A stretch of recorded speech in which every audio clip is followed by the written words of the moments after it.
பிரச்சனை வருன்ற நம்பிக்கையோடு வந்திருக்கேன் அப்படின்னு ஒரு சில பேர் வந்திருப்பீங்க. ஏன் அப்படின்னா, ஒரு சில பேருக்கு பயிற்சி என்பது பிரச்சனைகளை தீர்க்கும், ஒரு சில பேருக்கு பயிற்சி என்பது பிரச்சனைகளை கொடுக்கும். என்னடா டிஃப்ரெண்ட்டாக சொல்கிறானேன்னு பார்க்குறீங்களா? அதாவது எதனால் ஆன்மீகம் ஒரு சில பிரச்சனைகளை ஏற்படுத்தும் அப்படின்னா, நீங்கள் பிரச்சனையாக பார்க்குறீங்க, ஆனால் பிரச்சனை என்பது பிரச்சனையே கிடையாது.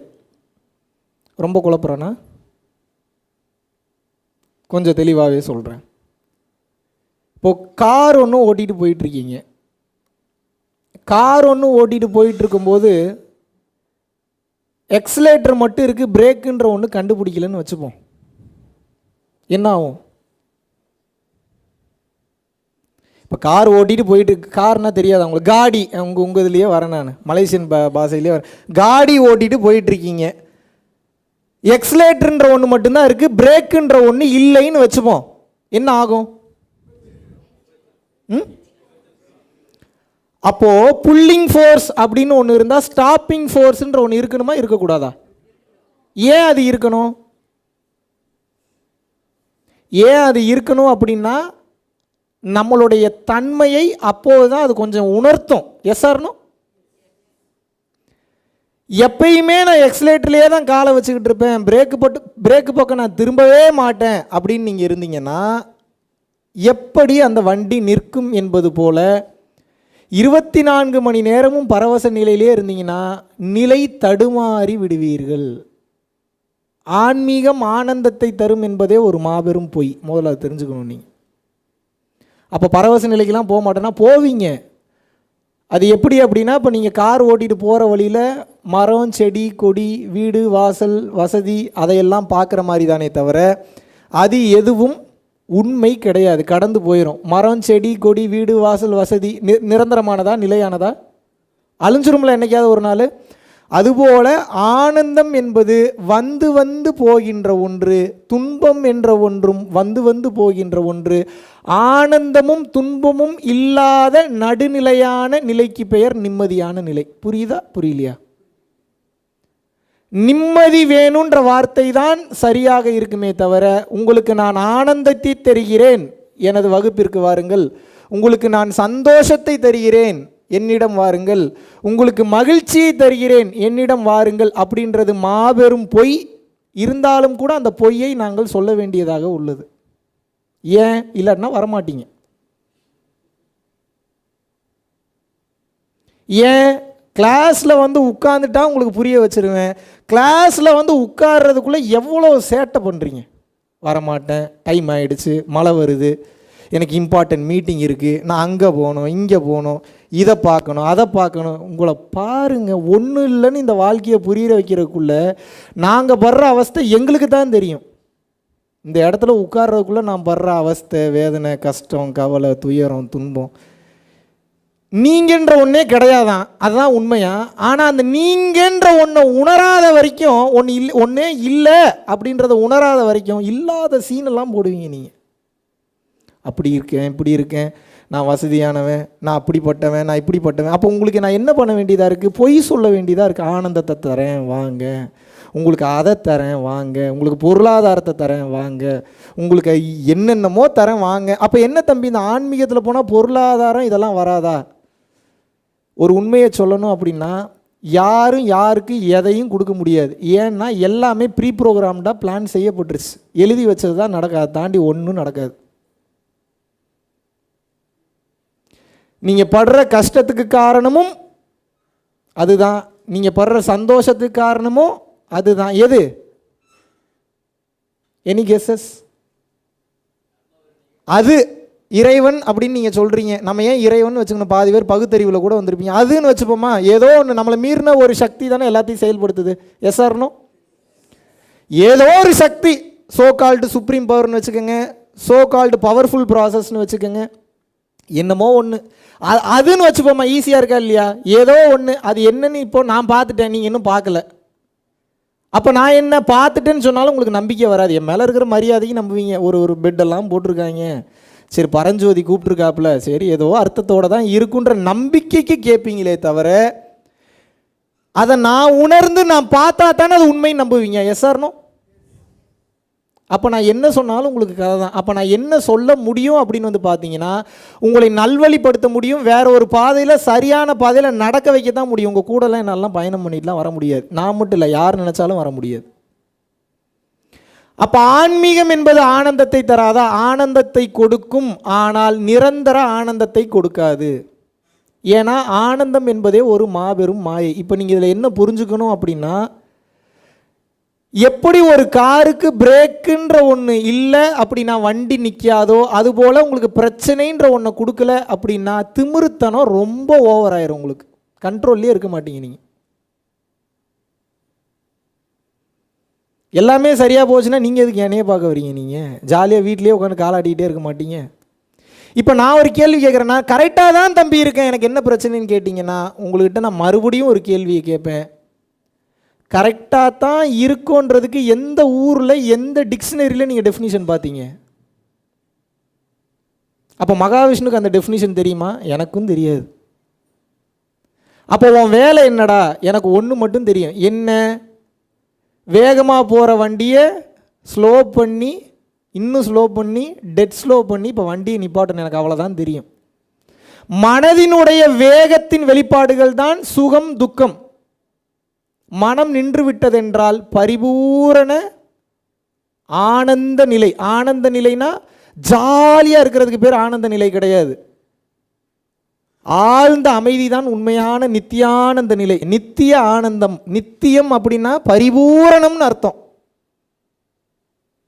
இப்போ உங்களுக்கெல்லாம் என்ன வேணும் அப்படின்னா, கம்ப்ளீட்டாக தப்பாக ட்ரைவ் பண்ணியிருக்காங்க உங்களை பிறந்ததுலேருந்தே. சந்தோஷம் வேணும், சந்தோஷம் வேணும் தான், நீங்கள் மகிழ்ச்சியாக தான் இருக்கணும், நான் இல்லைன்னு சொல்லலை.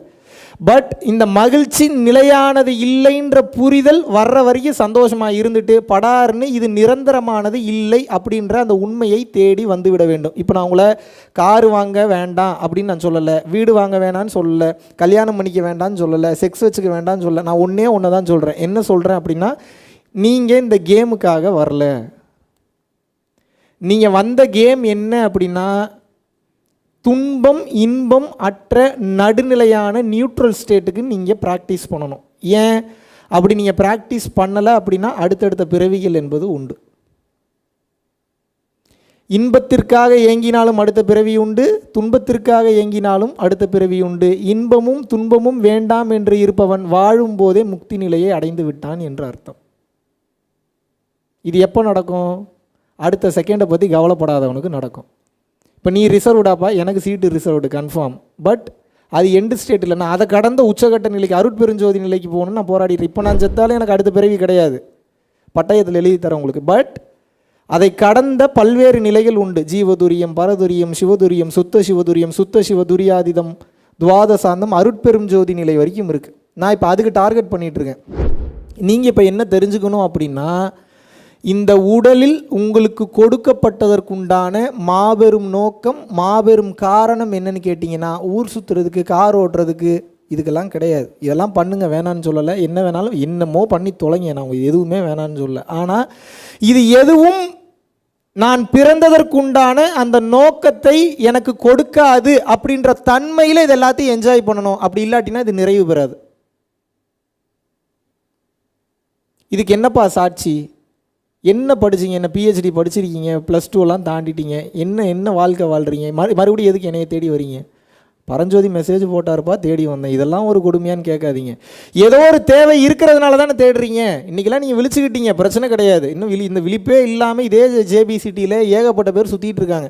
நம்ம எல்லாத்துக்கெல்லாம் அதை கொண்டு போயெல்லாம் சேர்க்க முடியாது. யாருக்கு பிராப்தம் இருக்கோ, யார் இதிலேருந்து எக்ஸிட் ஆகணும்னு நினைக்கிறாங்களோ அவங்க தான் எக்ஸிட் ஆக முடியுமே தவிர மற்றவன் பூரா பேர் இந்த மேட்ரிக்ஸ் கேமில் சிக்கி தவித்து தான் ஆக வேண்டும். மேட்ரிக்ஸ் கேம்னா என்ன?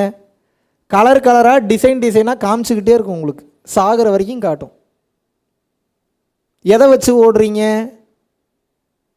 உங்களுக்கு எழக்கூடிய எண்ணங்களை வச்சு ஓடுறீங்க. ஆமாவா இல்லையா?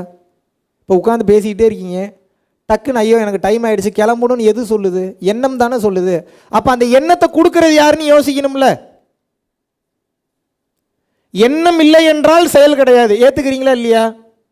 எங்க ஏதோ ஒரு பக்கம் தலையாட்டுங்க. எண்ணம் இல்லை என்றால் செயல் கிடையாது. தாட்ஸ் இல்லை அப்படின்னா ஆக்டிவிட்டி கிடையாது. ஏற்றுக்கிறீங்களா இல்லையா? எண்ணத்தை நீங்கள் கிரியேட் பண்ணுறீங்களா, அதுவாக வருதா? திங்கிங் வேறு, தாட்ஸ் வேறு.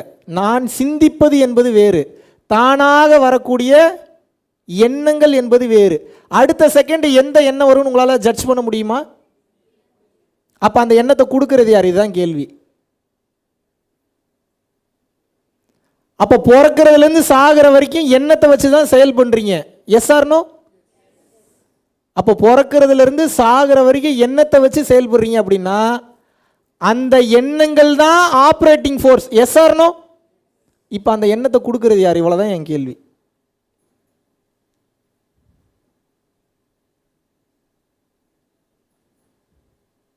எவ்வளோ பெரிய ஒரு மேட்ரிக்ஸ் கோடில் சிக்கிட்டு இருக்கோம் பாருங்கள். இந்த நேரத்தில் இவன் இதை பண்ணணும், இந்த நேரத்தில் இவன் இதை பண்ணணும், இந்த நேரத்தில் இவனுக்கு இந்த திங்கிங் வரணும், இவன் இந்த டென்ஷனில் மாட்டணும், இவன் இந்த பஞ்சாயத்தில் சிக்கணும், இந்த நேரத்தில் இவனுக்கு ஆக்சிடெண்ட் ஆகணும், இந்த நேரத்தில் இவன் ரைட்டு போகணும், இந்த நேரத்தில் லெஃப்ட் போகணும். Each and every thing is pre programmed. இதுக்கு பேர் தான் கர்ம வினைன்னு சொல்கிறான். நீங்கள் பிறக்கும் போதே இது நிர்ணயிக்கப்பட்டு விட்டது. உங்களுக்கு ஜாதக கட்டம் 12 கட்டம் இதைத்தான் சொல்லும். உங்கள் வாழ்க்கையை மாற்றுறதுக்கு இல்லை ஜாதக கட்டம், என்ன அனுபவிக்க போறீங்கன்னு சொல்ல போகுது. Which means it is already pre programmed, pre planned and destined very clearly. புரிகிறதா புரியவில்லையா? இப்போ அந்த ஜாதகம் கட்டப்படியே வாழ்ந்து சாவ போறீங்களா, இல்லை இந்த பிறப்பு இறப்பு எனும் சுழற்சியிலிருந்து தப்பிக்க போறீங்களா? இதுதான் கேம். சரி, நான் சொன்னால் பொய்ன்னு சொல்லலாம். என்ன வர்ற போகிற சித்தம் பூரா வெறுமா பொய் சொல்லுவாங்க. சித்தனவோட அறிவாளியா நீங்கள்? சரி தம்பி, நீ சொல்கிறது பொய் தம்பி அப்படின்னு நீங்கள் சொல்கிறீங்க. நான் உங்களை திருப்பி ஒரு கேள்வி கேட்குறேன். 24 மணி நேரம் விடாமல் நான் பேசுகிறேன், நீங்கள் பேச முடியுமா? அப்போ நான் சொல்கிறது தான் கேட்கணும். உங்களோட பெரியவன் நான் தான், கோப்பை எனக்கு தான். தலைகீழாக நடந்து போவேன், தலைகீழாக நடந்துக்கிட்டே உபதேசம் பண்ணுவேன். உங்களால் பண்ண முடியுமா? அப்போ நான் சொல்கிறது தான் கேட்கணும். நீங்கள் பிரபஞ்ச பேராற்றலை உங்கள் உடம்புக்குள்ளே செலுத்தி உங்களை நிலைகுலைய வைக்க செய்ய முடியும். உங்களால் செய்ய முடியுமா? முடியும். இப்போ முடியுமா? அப்போ நான் சொல்கிறது தான் கேட்கணும். நீங்கள் நான் தான் பெரிய ஆள். புரியுதா புரியலையா உங்களுக்கு? இப்போ இந்த இடத்துல உட்காந்துட்டு நான் அறிவாளின்லாம் நீங்கள் விளையாடுறீங்கன்னா எனக்கு பிரச்சனை இல்லை. இப்போ நான் யாரையாவது திருத்தணும்னு நினச்சா தான் இவ்வளோ தூரம் பேசுவேன். முட்டா பையன் என்னத்தையாவது பேசிட்டு திரியட்டும்னா நீங்கள் தாங்க பெரிய ஆள்னு உட்காந்து ரசிச்சுக்கிட்டு இருப்பேன். நான் பாட்டுக்கு ஏதோ பேசட்டும். ஏன்னா நான் திருத்தணும் அப்படின்ற முடிவு எடுத்தால்தான் ஒருவன்கிட்ட நான் பேச்சே கொடுப்பேன். மற்றபடி அறியாமையில் யாராவது இப்போ நான் உங்களை திருத்தணும்னு நினைக்கிறேன், அதனால தான் இவ்வளோ ஓப்பனாக உங்களை துவம்சம் பண்ணுற அளவுக்கு நான் பேசுகிறேன். இல்லைன்னா பேசவே மாட்டேன். நான் சிரிச்சுக்கிட்டே இருப்பேன் உட்காந்துக்கிட்டு. பேசு பேசு பேசு, எவ்வளோ தூரம் பேசு. நானும் பேசிகிட்டு இருந்தவன் தான். சரிப்பா, இப்போ நீயும் பேசுகிற நானும் பேசுகிறேன். 2 பேரோட பேச்சுக்கு என்ன வித்தியாசம் அப்படின்னா, உங்களது பேச்சு டைம் பாஸுக்கு, என்னுடைய பேச்சு திருத்துறதுக்கு. 2த்துக்கும் டிஃப்ரென்ஸ் இல்லையா? எதை திருத்துறதுக்கு?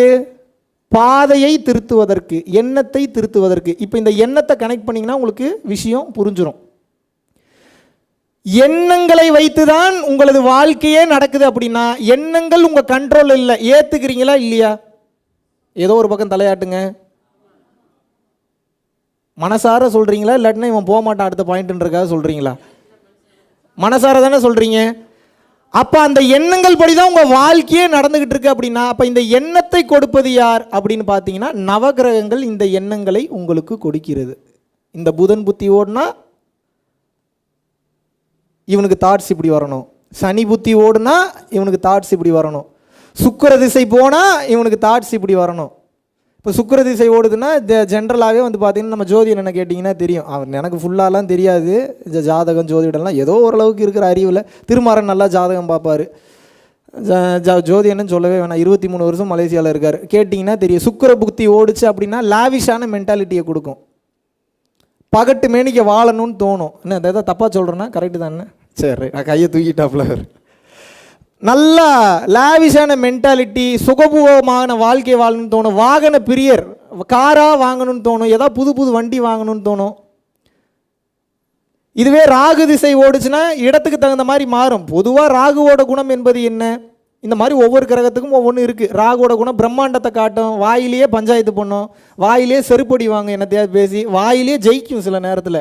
எல்லாம் ராகு பண்ணுற வேலை தான். கேது என்ன பண்ணும்?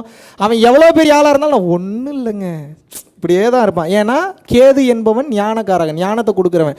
அவன் பார்க்குற உலகத்துக்கு பிரம்மாண்டமாக தெரிவான். ஆனால் அவனை பொறுத்த வரைக்கும் அவன் ஒன்றுமே இல்லை. ஆனால் ஞானம்ன்றதே என்ன, ஒன்றும் இல்லைன்றதான் ஞானம்.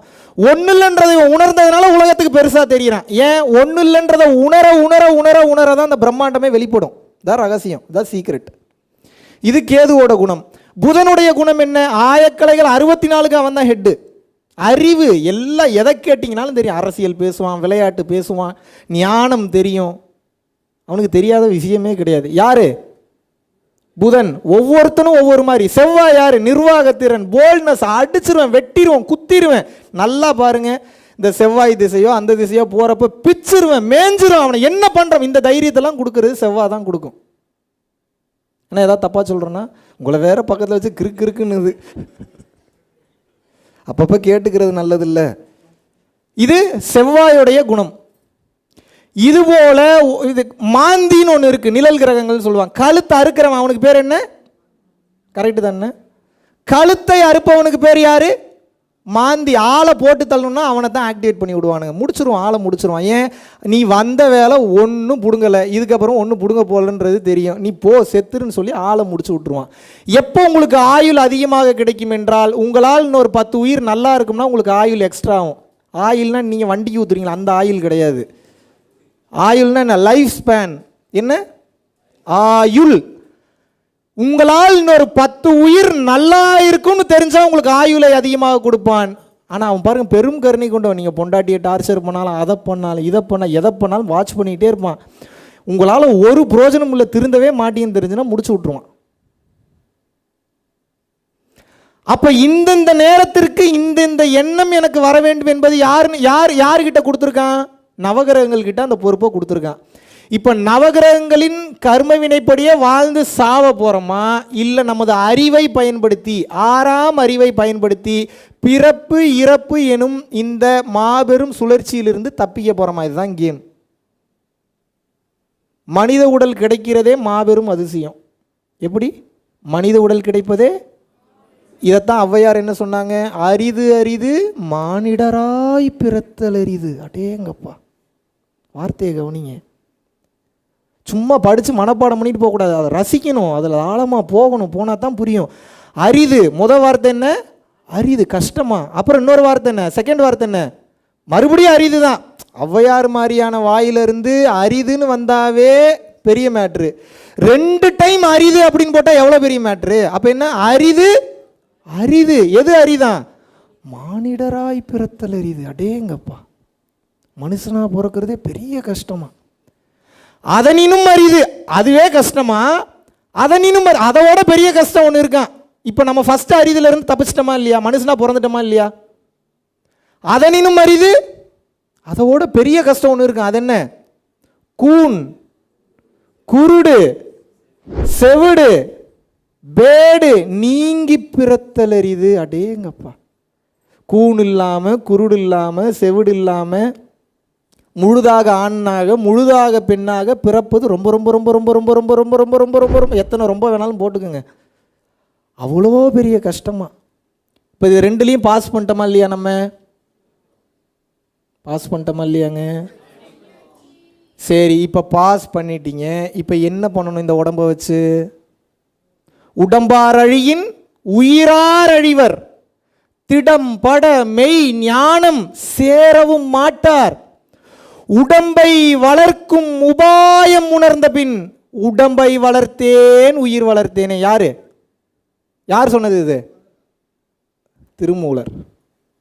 உடம்பார் அழியின் உயிரார் அழிய, உடம்பு போயிருச்சுன்னா உயிர் போயிரும். உயிர்னா என்ன, ஆன்மா போயிடும், மறுபடியும் அடுத்த பாடி மனுஷனாக கிடைக்கிறதெல்லாம் கன்ஃபார்ம்லாம் பண்ண முடியாது. நாயா பேயா குதிரையாக கூட பிறக்கலாம், மறுபடியும் அதிலிருந்து வர்றதுக்கு ரொம்ப டீக்ரேட் ஆகிடுவீங்க.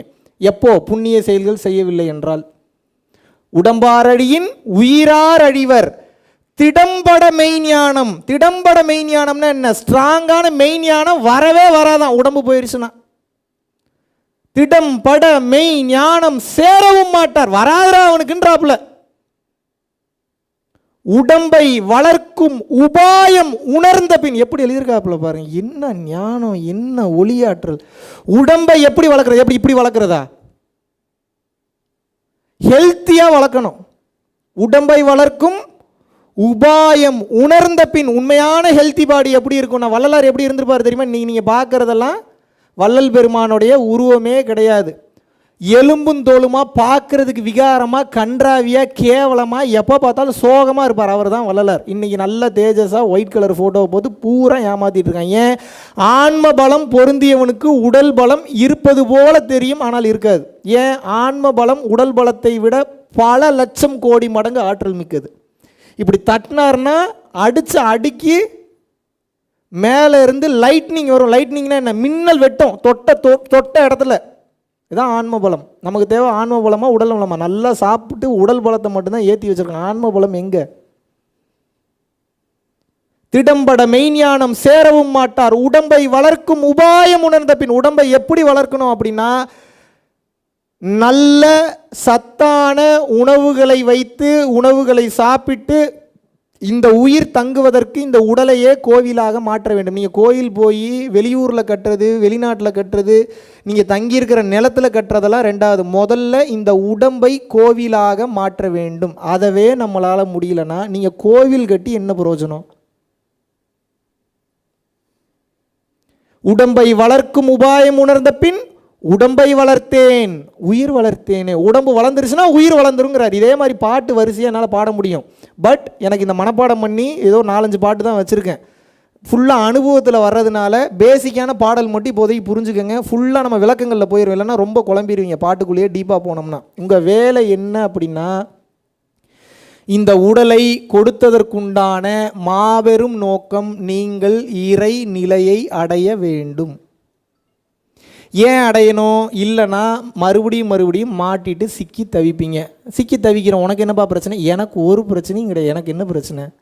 டைம் ஆனால் ஸ்பீச்சை முடிச்சுட்டு போயிட்டே இருப்பேன். டாட்டாப்பா, நான் தவம் பண்ணுவேன், தானம் பண்ணுவேன், ஜீவகாருண்ய ஒழுக்கத்தோடு இருப்பேன், நான் தப்பிச்சிருவேன். சொல்லத்தான் முடியும், நீங்கள் தான் ஃபாலோ பண்ணணும். சரி, நான் ஃபாலோ பண்ணலைன்னா என்ன ஆகும்? இப்போ நல்ல தண்ணி கிடைக்குதா உங்களுக்கு? நல்ல சாப்பாடு கிடைக்குதா? ஹெல்த்தியான சாப்பாடு கிடைக்குதா? நீங்கள் சாப்பிட்ற அரிசியில் 1,20,000 வகை அரிசி இருந்தது. இன்றைக்கி நீங்கள் சாப்பிட்ற ரைஸ் பூரா பாலிஷ்டு ரைஸ். ஏற்றுக்கிறீங்களா இல்லையா? எப்படி? அதில் என்ன சத்து இருக்குது? அரிசி மாதிரி. நீங்கள் சாப்பிட்றதுக்கு பேர் என்ன? அரிசி சாயாமா? அதுக்கு பேர் என்ன? அரிசிக்கு மலாயில் என்னங்க? என்னது? பிராஸா? சரி, ஓகே, ஏதோ ஒன்று. அரிசினே போயிடுவோம். இப்போ நான் என்ன சொல்கிறேன்? அப்போ சாதம்க்கு என்ன சொல்லுவீங்க? நாசிக். அப்படி சொன்னால் ஈஸியாக. நீங்கள் சாப்பிட்ற நாசிக் உங்களுக்கு குவாலிட்டியான நாசிக்கா? கார்போஹைட்ரேட்டே உடம்புக்கு கேடா. அதுலேயே நல்ல கார்போஹைட்ரேட் இல்லை இன்றைக்கி நீங்கள் சாப்பிட்ற அரிசியில். S or no? 30-40 வயசில் சுகர் கம்பல்சரி வருது. சுகர் இருக்கிறதே பெருமையாக நினைக்கிறேன். ஐயோ, எனக்கு 440ங்க, உங்களுக்கு என்னங்க, உங்களுக்கு 320 தான் இருக்குன்றீங்க. நீங்கள் இன்றைக்கி சுகர் இருக்கிறது என்னமோ சொத்து இருக்கிற மாதிரி நினச்சிக்கிட்டு இருக்கான். பணக்கார வியாதி. சுகருக்கு பேர் என்ன? சுகர் இருக்குனாவே அவனுக்கு கோடீஸ்வரன் அர்த்தம். இதில் என்ன கொஞ்சம் கூட ஒரு வெக்கம் வேணாமா நமக்கு? சுகர் பிரச்சனையில் கஷ்டப்பட்டு இன்சுலின் போட்டுக்கிட்டு இருக்கோம். உட்காந்து எனக்கு 420 உங்களுக்கு 520ன்னு சொல்லி டிஸ்கஸ் பண்ணுறதுக்கு இது எப்படிப்பட்ட வாழ்க்கையை நம்ம வாழ்ந்துட்டுருக்கோம்? சிரிப்பதற்கும் இது சிந்திப்பதற்கும் தான். இப்படியே நீங்கள் போனீங்கன்னா, மாத்திரை வந்துருச்சு. இப்போவே மாத்திரை போட்டிங்கன்னா உங்கள் பசி ஆறிடும், தெரியுமா? வந்துருச்சுங்க. போக போக போக போக மாத்திரையும் வேணாம், ஊசி போட்டுக்கிட்டிங்கன்னா 1 வருஷத்துக்கு பசிக்காதுன்றான். இன்னும் போக போக போக போக நீங்கள் பிறக்காத எப்படி வந்துடும் அப்படின்னா, பிள்ளைய பெற்றுக்கிட்டால் உனக்கு என்னெல்லாம் இன்பம் கிடைக்குமோ அந்த மாதிரி நீங்கள் உட்காரு, மிஷினை மாட்டிட்டு அந்த மாதிரியான ஃபீலிங் உனக்கு கொடுத்துட்றேன்னு வந்துடுவான். ஒரு புல்லை பெற்று பிறந்து மார்புல பால் கொடுத்து அதை வளர்த்து எடுத்தால் என்ன ஆகுது? உங்களுக்கு ஒரு சாட்டிஸ்ஃபேக்ஷன் கிடைக்குதுல்ல. உங்களுக்கு தேவை சாட்டிஸ்ஃபேக்ஷன் தானே. அந்த சாட்டிஸ்ஃபேக்ஷனை உன்னை மைண்ட்லேயே நான் ப்ரோக்ராம் பண்ணி விட்றேன்னு வந்துடுவான். என்ன பண்ணுவீங்க? உங்களுக்கு தேவை என்ன? சாட்டிஸ்ஃபேக்ஷன் தானே. அந்த சாட்டிஸ்ஃபேக்ஷன் பிள்ளைய பற்றி வளர்த்தா கூட கிடைக்க மாட்டேங்குது. இப்போ அதுக்கு ஒரு ப்ராடக்ட்டை கொண்டு வருவான் அடுத்து. உங்களுக்கு இப்படி ஒரு புரியுதா நான் சொல்கிறது? உங்களுக்கு அப்படிப்பட்ட ஒரு திருப்தி நிலையை நான் கொடுத்துட்றேன். அப்போ நீங்களும் போவீங்க, அது கஸ்டமராக போவீங்க. அதான் இதில் இருக்கிற பெரிய கூத்து. போக போக இதுவும் நடக்கும். உடம்பு வலிக்குமா வலிக்காதா? அப்போது ஆல்ரெடி பெரிய கனவுல இருக்கிறோமா? இப்போ அந்த மாதிரியான கொடுமையெல்லாம் வந்தால் எப்படி சமாளிப்பீங்க? நீங்கள் எங்கே போய் முட்டிக்கிறது? நம்ம நல்ல சாப்பாடு இல்லை, நல்ல தண்ணி இல்லை, நல்ல வழிகாட்டுதல் இல்லை. பணத்தை கொடுத்தா இன்றைக்கி நீதியவே விலைக்கு வாங்கிடலான்ற தன்மை வந்துருச்சு, எல்லாம் வந்துருச்சு. எப்படி வாழ்வீங்க? என் வீட்டுக்கு பஞ்சாயத்து வரல தம்பி, அது வரைக்கும் சந்தோஷமாக இருப்பேன்றீங்களா? நீங்கள் உங்கள் வீட்டுக்கு ஆப்பு வர்றதுக்கு எவ்வளோ நாள் ஆகும்னு நினைக்கிறீங்க? ஒரு பெரிய தேரி ஒன்று இருக்குது. என்ன? அடுத்தவன் படுற கஷ்டத்தை பார்த்து கஷ்டப்படாதவனுக்கு சீக்கிரம் வீட்டில் கஷ்டம் வந்துடும். இயற்கையின் மாபெரும் லா இது, யூனிவர்சல் லா. என்ன? இன்னொரு உயிர் கஷ்டப்படும் போது, இன்னொரு உயிர் வேதனைப்படும் போது, இன்னொரு உயிர் துன்பப்படும் போது, இன்னொரு உயிர் காயப்படுத்தப்படும் போது, செய்தி வழியாகவோ டிவி நியூஸ் வழியாகவோ இன்னொருத்தர் சொல்லியோ உங்கள் மனசு உருகலை, நீங்கள் கஷ்டப்படலைன்னா அந்த பிரச்சனை சீக்கிரம் உங்கள் வீட்டுக்கு வரப்போகுதுன்னு அர்த்தம். எப்படி வசதி?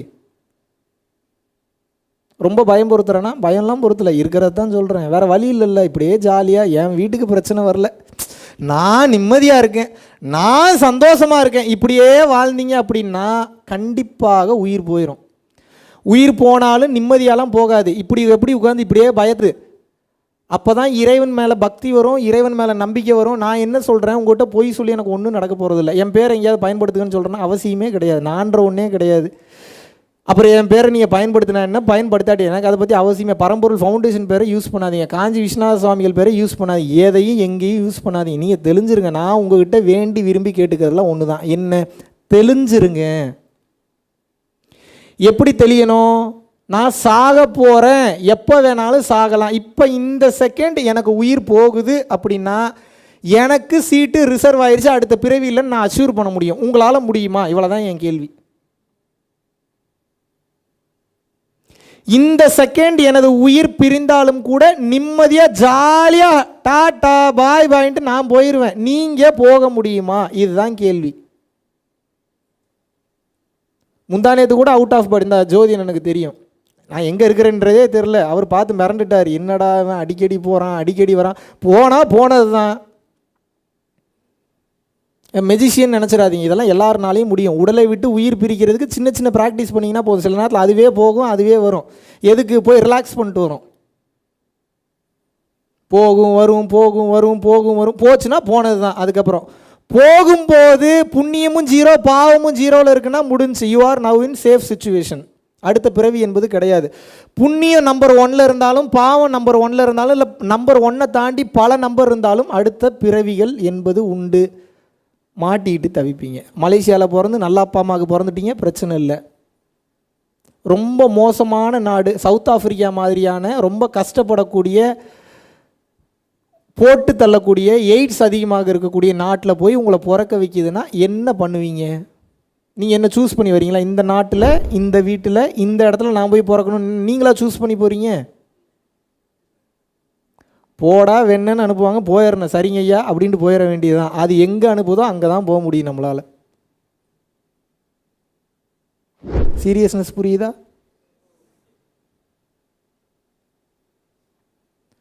உங்கள் மனைவியை நீங்கள் சூஸ் பண்ணலாம், உங்கள் அப்பா அம்மாவை சூஸ் பண்ண முடியுமா நீங்கள்? அப்போ இதை நிர்ணயிக்கிறது யார்? அவன் தான் நிர்ணயிக்கிறான். அவன் எதை வச்சு நிர்ணயிக்கிறான்? நீங்கள் செய்கிற பாவ புண்ணியத்தை வச்சு நிர்ணயிக்கிறான்.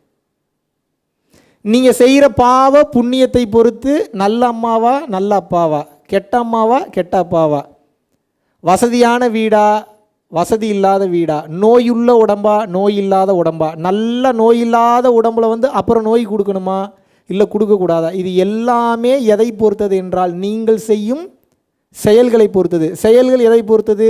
பாவ புண்ணியங்களை பொறுத்தது. புரிஞ்சுதா புரியலையா?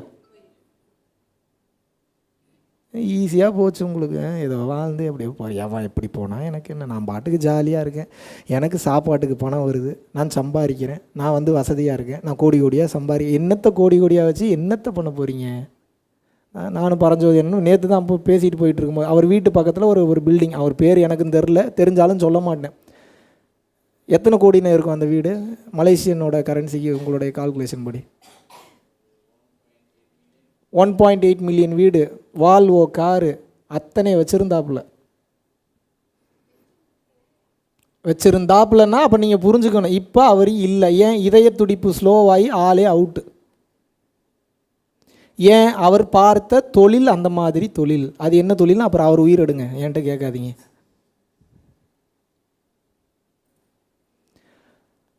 ஒருவனுக்கு நாம் செய்யும் செயல் அவனை மகிழ்ச்சிப்படுத்த வேண்டும், திருப்திப்படுத்த வேண்டும். நாம் செய்கிற செயல் இன்னொரு உயிரை காயப்படுத்துது, வேதனைப்படுத்துனா முடிஞ்சு உங்களை போட்டு தள்ள போகுதுன்னு அர்த்தம். அடுத்த பிறவியும் ரொம்ப கேவலமாக இருக்கும்.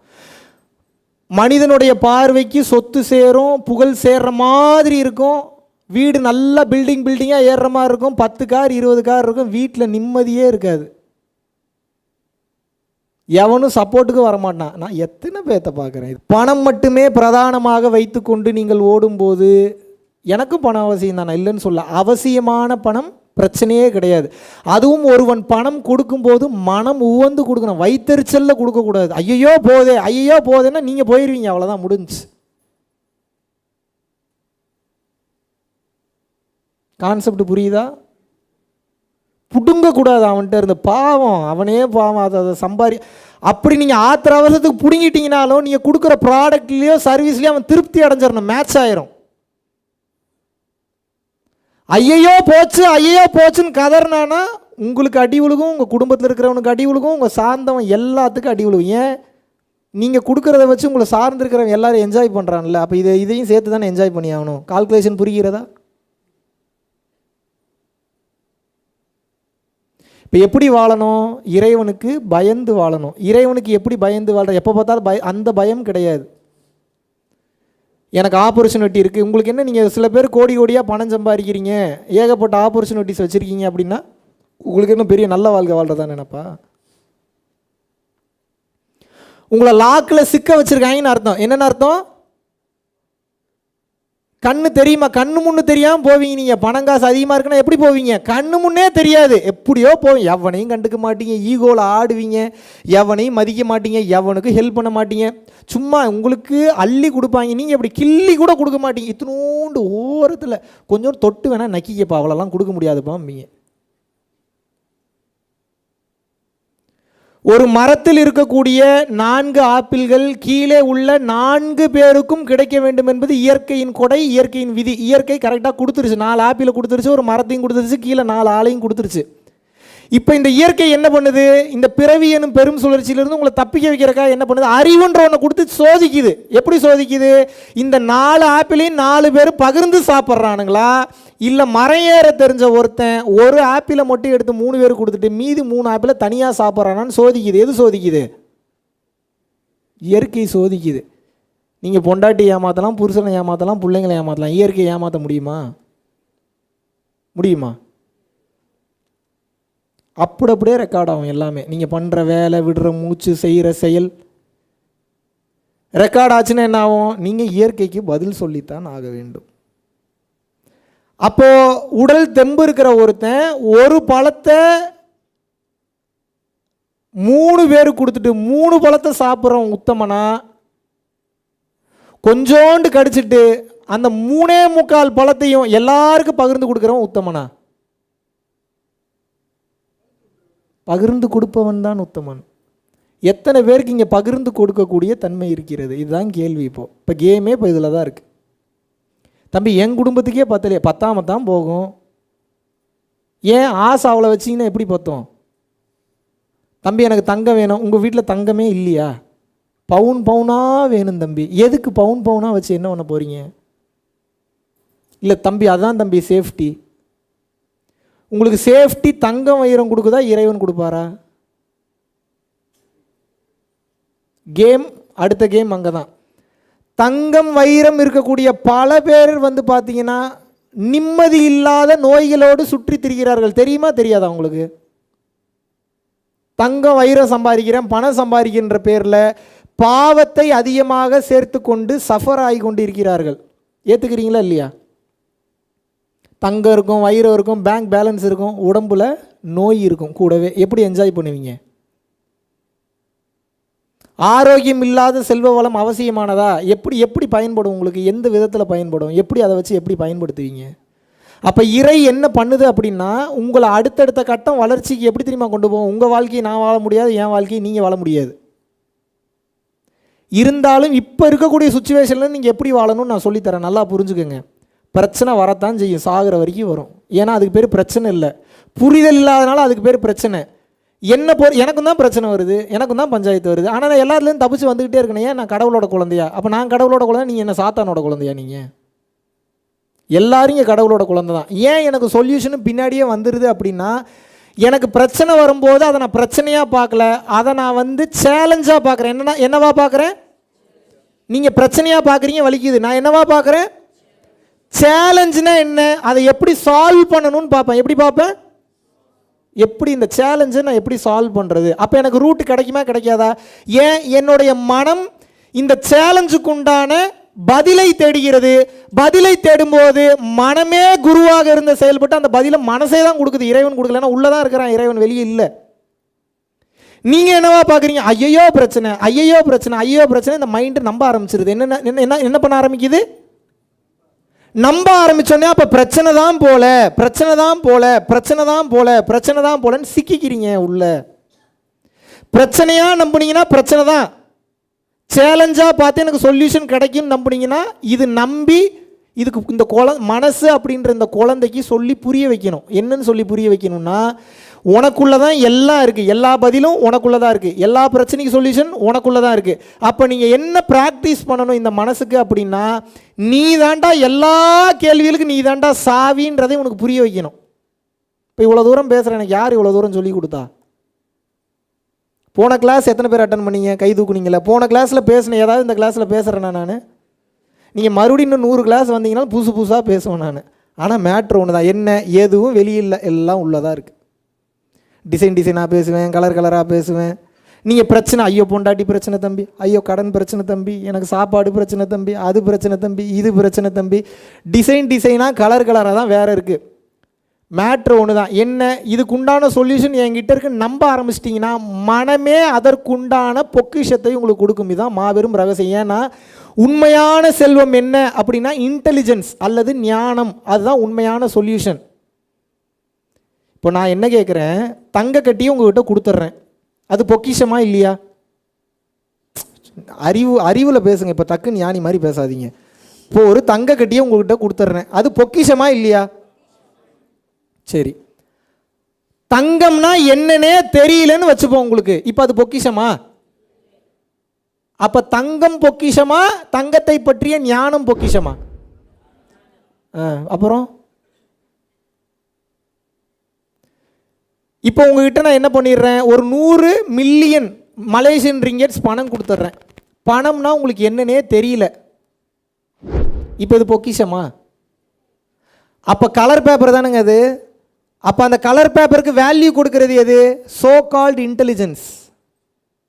அப்போ ஞானம் தானே உண்மையான செல்வம். இதனால தான் சொல்லலாம் செல்வத்துள் செல்வம் செவிச்செல்வம்னா என்ன? கண்டதை பேசுறது, காசிப்ஸ் பேசுறதா? ஞான செல்வம், செல்வத்துள் செல்வம் செவிச்செல்வம். அச்செல்வம் செல்வத்துள் எல்லாம் தலைன்றான், அதான் தலைன்றான். ஏன்? அது இல்லைன்னா இதெல்லாம் வேல்யூ இல்லைங்கிறான். தலை போயிடுச்சுன்னா முண்டம் செயல்படுமா? அப்போ நீங்கள் என்ன பண்ணுறீங்க, உங்களுக்கு என்ன பிரச்சனை அப்படின்னு கேட்டிங்கன்னா தெளிவாக புரிந்து கொள்ள வேண்டும். பிரச்சனை கலராக இருக்குது, டிசைனாக இருக்குது, ஆனால் எல்லாத்துக்கும் பதில் உங்களுக்குள்ளே தான் இருக்குது. அது என்ன பண்ணுனா, மனசை நீங்கள் நம்பும்போது, கொஞ்சம் பொறுமையாக செயல்படும் போது இந்த பிரச்சனையிலேருந்து எப்படி தப்பிக்கிறது அப்படின்றதுக்கு உண்டான சொல்யூஷனை அதுவே கொடுக்கும். அது எப்படி தம்பி? பணப்பிரச்சனைக்கு எப்படி தம்பி அது கொடுக்கும்? பணப்பிரச்சனைக்கு சொல்யூஷன் கொடுக்கும். எப்படி? கட்டுக்கட்டாக நோட் அடிக்கிறதுக்கா? இப்போ உங்களுக்கு ஒரு 1 மில்லியன் இப்போ பணம் தேவைப்படுதுன்னு வச்சுக்கோங்க. சும்மா உங்கள் ரூட்டு படியாக உங்களுக்கு முக்கால்வாசி பேருக்கு இப்போ பணம் தான் பிரச்சனை. பணத்தை தாண்டி மனசுக்கெல்லாம் போகிறதே இல்லை. இருந்தாலும் உங்கள் பிரச்சனை படியே வரனே. ஒரு 1 மில்லியன் ருபீஸ் இல்லை 1 மில்லியன் ரிங்கெட்ஸ் இப்போ உங்களுக்கு பிரச்சனை இருக்குது அப்படின்னா, இந்த 1 மில்லியனுக்கு ஈக்குவலான பிஸ்னஸ் ஆப்பர்ச்சுனிட்டி வந்துச்சுன்னா உங்களுக்கு இந்த பிரச்சனை முடியுமா முடியாதா? நீங்கள் ப்ரெஷர், டென்ஷன், கவலையில் இருக்கிறதுனால அதுக்கு உண்டான சொல்யூஷன் உங்களுக்கு தெரியல. மனம் பக்குவப்படும் போது, அமைதி நிலைக்கு போகும்போது என்ன ஆகுனா, உள்ளுக்குள்ளேருந்து தானாகவே அது பிறக்கும், சொல்யூஷன் பிறக்கும் போகும்போது அதுதான் டக்குன்னு அந்த ஒரு ஸ்பார்க் தட்டும் உங்களுக்கு. அந்த ஸ்பார்க் கரெக்டாக செயல்படும். அது எப்போ செயல்படும் அப்படின்னு கேட்டிங்கன்னா, மனம் அமைதி பெறும்போது மட்டும்தான் அது செயல்படும். அது வரைக்கும் செயல்படாது. இதனால தான் இத்தனை பேர் இத்தனை பிரச்சனை இருக்கு. பொண்டாட்டி பிரச்சனையா, மனம் அமைதியாக வேண்டும். புருஷன் பிரச்சனையா, மனம் அமைதியாக வேண்டும். பண பிரச்சனையா, மனம் அமைதியாக வேண்டும். உடல் பிரச்சனையா, மனம் அமைதியாக வேண்டும். எந்த பிரச்சனைக்கும் ஒரே சொல்யூஷன் தான். என்ன? மனம். என்னங்க உண்மையாகவே அமைதியாகிட்டீங்களா நீங்கள்? பதில சொல்லுங்க கிளாஸ் முடிகிற வரைக்கும். அது மனம். ஏன் மனம் அமைதியாக வேண்டும்? சரியான முடிவெடுக்க, பதில்கள் தானாகவே உள்ளுக்குள் இருந்து கிளம்ப. அனைத்திற்கும் எது ஆதாரம்? மனம்.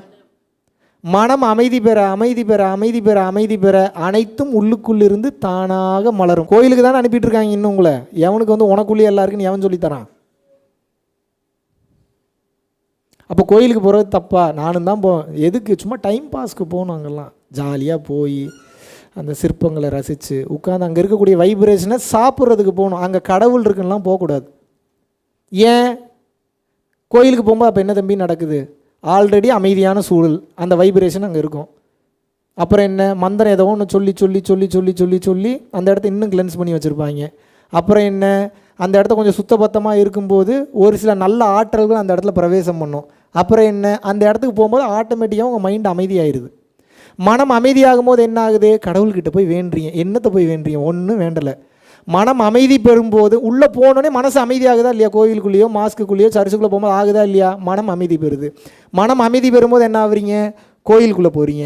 கோயிலுக்குள்ளே போய் மனம் அமைதியாகும் போது வேண்டுறீங்கள, உள்ளுக்குள்ளே இருக்கக்கூடிய கல் கொடுக்கல. மனம் அமைதியானதனால் உங்களுக்குள் இருக்கக்கூடிய உங்களது ஆன்மாவே பதிலாக அமைகிறது. மனம் அமைதி பெற்று ஒருநிலைப்படுத்தும் போது எது கேட்டாலும் அப்படியே நடக்கும். இதுதான் மாபெரும் ரகசியம். இப்போ கோயில் மாஸ்க்கு சர்ச்சுக்கெல்லாம் என்ன வேலை? ஒரே வேலை தான். என்ன? மனசை அமைதிப்படுத்துறதுக்கு ஒரு இடம் வேணும். இது வீட்டில் இருந்துட்டு பண்ண முடியாதா? வீட்டில் இருந்துட்டு பண்ண முடியும். ஆனால் ஆல்ரெடி வைப்ரேஷன், கெட்ட கெட்ட வைப்ரேஷனாக வீட்டுக்குள்ளே இருக்குது. பொண்டாட்டி பிரச்சனை, புள்ள பிரச்சனை, அந்த பிரச்சனை, இந்த பிரச்சனை. அதுக்கு நார்மலாக உட்காந்து மனம் அமைதிப்படுத்துறத விட ஒரு 1000 மடங்கு அதிகமாக உழைக்கணும் வீட்டில் உட்காந்து மனசை அமைதிப்படுத்துறதுக்கு. அதனால தான் அடிக்கடி ஓடிடுறது கோவிலுக்கோ, நல்ல வைப்ரேஷன் இருக்கிற இடத்துக்கோ, இமயமலைக்கோ, அங்கேயோ இங்கேயோ ஓடுறதுக்கு காரணம் என்ன? சீக்கிரம் மைண்டு ஃபோக்கஸ் ஆகிரும். அங்கே இருக்கக்கூடிய வெளிப்புற சூழல் சப்போர்ட் பண்ணுது. என்ன பண்ணுது? ஆக மொத்தம் மேட்ரு எங்கே இருக்குது? வெளியே இருக்கா? எங்கே இருக்குது? உள்ளே தான் இருக்குது. எதுவுமே வெளியே கிடையாது. வெளியே சரியாகணும்னா உள்ளே சரியாகணும். உள்ளே சரியாகாமல் வெளியே சரியாகாது. புரிகிறதா? புரியவில்லையா? இந்த மனதை பற்றி புரிந்து கொள்ள வேண்டும். மனம் என்ன சொல்லுது? காசு வேணும்னு ஆசைப்படுது. மதங்கள் ஆரம்பிக்கப்பட்ட நோக்கம் வேறு. ஆனால் மத போதர்கள் நிறையா பேர் சுயநலத்தன்மையில் இருக்கிறதுனால மதம் ஆரம்பித்த நோக்கத்தையே மாற்றிவிட்டார்கள். இறைவன் மேலே நம்பிக்கை இல்லாமல் பணம் தான் வாழ்க்கையை நடத்துதுன்னு ஃபுல்லாக நம்ப ஆரம்பிச்சிட்டாங்க. சொல்லி கொடுக்குறவங்க பூரா இறையை 100% நம்பினா தானே இறை சப்போர்ட் பண்ணும். பணத்தை நம்பினா பணம் தானே சப்போர்ட் பண்ணும். அப்போ பணத்தை நம்பினா என்ன ஆகும்? பணத்தின் மூலியமாக நோக்கம் போகும், பணத்தை சம்பாதிக்க எண்ணம் போகும், பணமே பொழப்பாக போகும். ஒரு கட்டத்துக்கு மேலே மனிதனையும் செத்து விடும், மருந்து விடும். புரிகிறதா? புரியவில்லையா?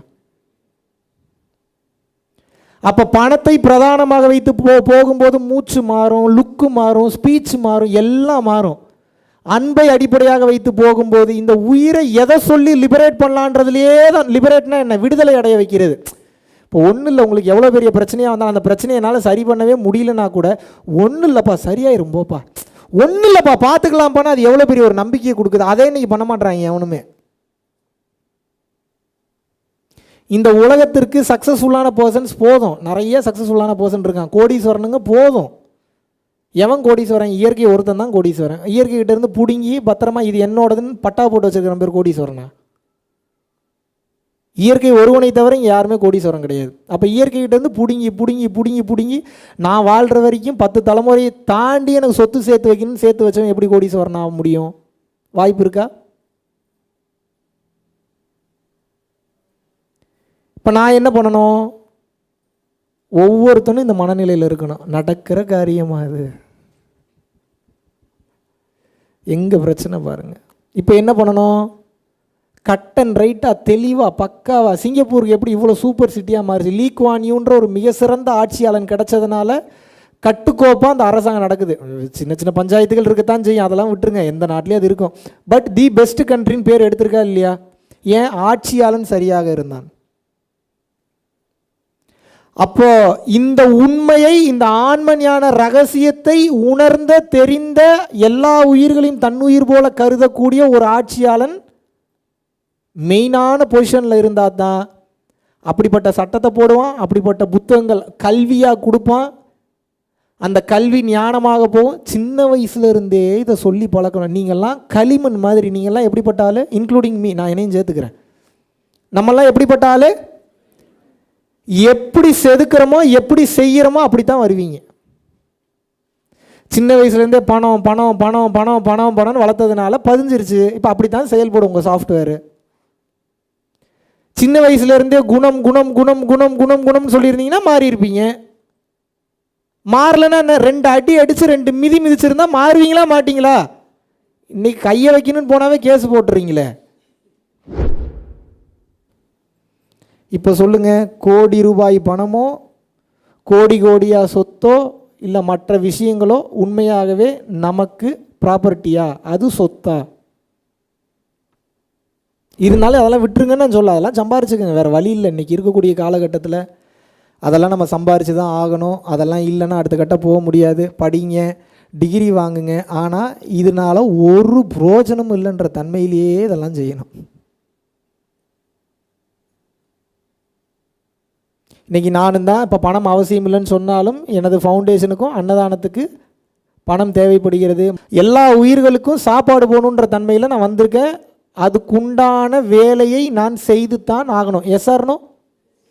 இதுபோல் உங்களது தேவைகளுக்கு உண்டான விஷயத்தை நீங்கள் அவங்க செஞ்சு தான் ஆகணும். ஆனால் ஒன்று தெரிஞ்சுக்கணும், என்ன, இது எதுவும் நம்மளை கரை கொண்டு போய் சேர்க்காது. இந்த தன்மையோடவே எல்லா வேலையும் பார்க்கணும்.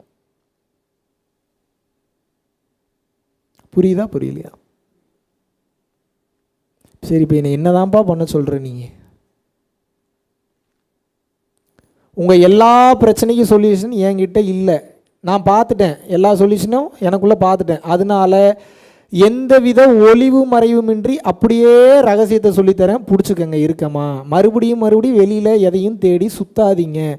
மறுபடியும் இந்த கிளாஸை விட்டு வெளியில் போனால் உலகம் பெருசாக தெரியும், பப்பு பெருசாக தெரியும், பெண்கள் பெருசாக தெரிவாங்க, ஆண்கள் பெருசாக தெரிவாங்க, உடல் சுகம் பெருசாக தெரியும், எல்லாம் பெருசாக தெரியும். இதெல்லாம் மறந்து, ஏன்னா உலகம் அவ்வளோ பெருசாக இருக்குது. நான் சொல்கிறேன், உலகத்துக்கு முன்னாடி என்னை கொண்டு போய் நிறுத்துறீங்கன்னா உலகம் பெருசாக தெரியுமா, நான் பெருசாக தெரியும்ண்ணா?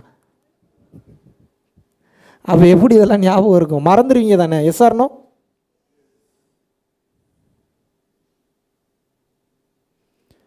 இப்போ என்ன பிரச்சனைனா உலகம் ரொம்ப பெருசாக தெரியும், மாட்டிப்பீங்க. மறுபடியும் டேஸ்டான பொருட்கள் வேணும்னு ஓடுவீங்க, அழகான கணவன் வரணும்னு வேண்டுவீங்க, அழகான மனைவி வரணும்னு வேண்டுவீங்க. ப்ரூஸ்லி படம் பார்க்குற மாதிரி தான். படம் பார்த்து முடிக்கிற வரைக்கும் நம்மளும் அப்படி அடிக்கணும், இப்படி அடிக்கணும், இப்படி ஜம்ப் பண்ணணும், அப்படி ஜம்ப் பண்ணணும்னு தெரியும். படம் முடிஞ்சு தூங்கி எந்திரிச்சோன்னே ப்ரூஸ்லியும் மறந்துடுவார், கத்தாசும் மறந்துடும், கராத்தேவும் மறந்துடும். வழக்கம் போல் நம்ம பொழப்பை பார்ப்போன்னு ஓட ஆரம்பிச்சிருவீங்க. இதுதான் நடந்துக்கிட்டு இருக்கு. அப்போ உலகத்தை உணரணும்னாவே மனசுன்ற ஒன்று தேவைப்படுது. Yes or no? உடல் இருந்தாலும் உயிர் இருந்தாலும் மனம் என்ற ஒன்று இல்லை என்றால் உலகத்தினால் ஒரு பிரயோஜனமும் கிடையாது. Yes or no? இப்போ நம்ம வேலை என்ன? எப்போ மனம் தேவையோ ஆன் பண்ணணும், எப்போ மனம் தேவையில்லையோ ஆஃப் பண்ணணும். இப்போ நீங்கள் என்ன பண்ணணும்? உங்கள் எல்லா பிரச்சனைக்கும் சொல்யூஷன் வேணும். ஒரே சொல்யூஷன் என்னென்னா இறைவன் தான் சொல்யூஷன். இதை முதல்ல மறக்கக்கூடாது. இறைவன் எப்போ உங்களுக்குள்ளே இறங்குவார் அப்படின்னா, எப்போ இறைவன் பேரையே சொல்லிக்கிட்டே இருக்கீங்களோ, நல்லா புரிஞ்சுக்கோங்க, எதை பேசுகிறீங்களோ அதாவே மாறுறீங்க. இவ்வளோதான் ரகசியம். கஷ்டம் கஷ்டம் கஷ்டம் கஷ்டம்னு பேசிங்கன்னா கஷ்டம்னே மாறுவீங்க. பணம் பணம் பணம் பணம்னு பேசிகிட்டு இருந்தீங்கன்னா பணம்னே மாறுவீங்க. புகழ் புகழ் புகழ் புகழ்னு பேசிட்டீங்கன்னா புகழ்னே மாறுவீங்க. இறைவன் இறைவன் இறைவன் இறைவன் இறைவன் இறைவன் இறைவன் இறைவன் பேசுனீங்கன்னா இறைவனாகவே மாறிடுவீங்க. நீ இறைவனாக மாறணுமா, மற்ற மேட்டராக மாறணுமா? படைத்த பொருள்களாக மாற வேண்டுமா, படைப்பாளியாகவே மாற வேண்டுமா? நம்ம படைப்பாளி தான். கேமே என்ன அப்படின்னா, இத்தனை பொருளையும் முன்னாடி கொட்டி வச்சுருக்கான். இப்போ உட்காந்து வேடிக்கை பார்த்துட்டு இருக்கான். எதை போய் இந்த புல்ல தோடுதுன்னு பார்க்குறேன் நான், உட்காந்து வேடிக்கை பார்த்துட்டு இருக்கான். பூரா பேரும் போய் லாக் ஆகுறீங்க. ஒருத்தன் போய் தங்கத்தை தொடுறீங்க, இன்னொருத்தன் வைரத்தை தொடுறீங்க, இன்னொருத்தர் செக்ஷுவல் இன்டர்கோர்ஸை தொடுறீங்க. இது எதுவுமே ட்ரை பண்ணுறதுல தப்பில்லை. ட்ரை பண்ணிட்டு வெளியே வந்துடணும். இதெல்லாம் தொட்டு பார்த்துட்டு இது எதுவுமே நிரந்தரம் இல்லைன்ற தன்மையோட வெளியே வந்து விட வேண்டும். நீங்கள் எங்கே போய் சிக்கிக்கிறீங்க? இதெல்லாம் உண்மைதான் உண்மைதான் உண்மைதான் உண்மைதான் அங்கேயே சிக்கி தவிக்கிறீங்க. இப்போ இறைவன் என்ன பார்க்குறாரு, ஏன்டா அதை மொத்தத்தையும் கொடுத்ததே நான் தான், எவனா இணைய வேணும்னு கேட்குறீங்களாடான்னு கேட்குறாரு. ஏன் இந்த ப்ரோக்ராமே என்ன அப்படின்னா, நீங்கள் அவனாக மாறிவிட்டீர்கள் என்றால் அனைத்தும் உங்களுது.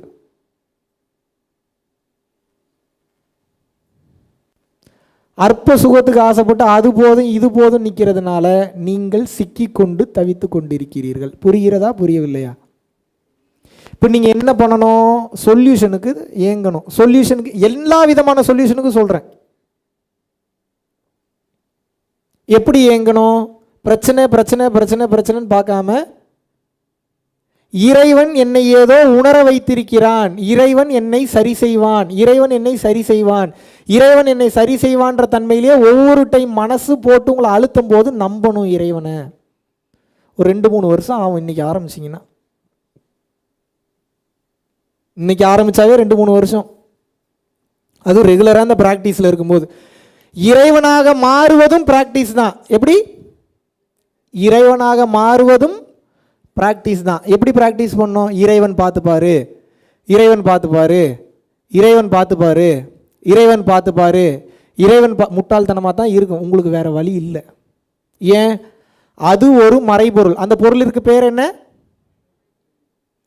மறைஞ்சு தான் இருக்குது.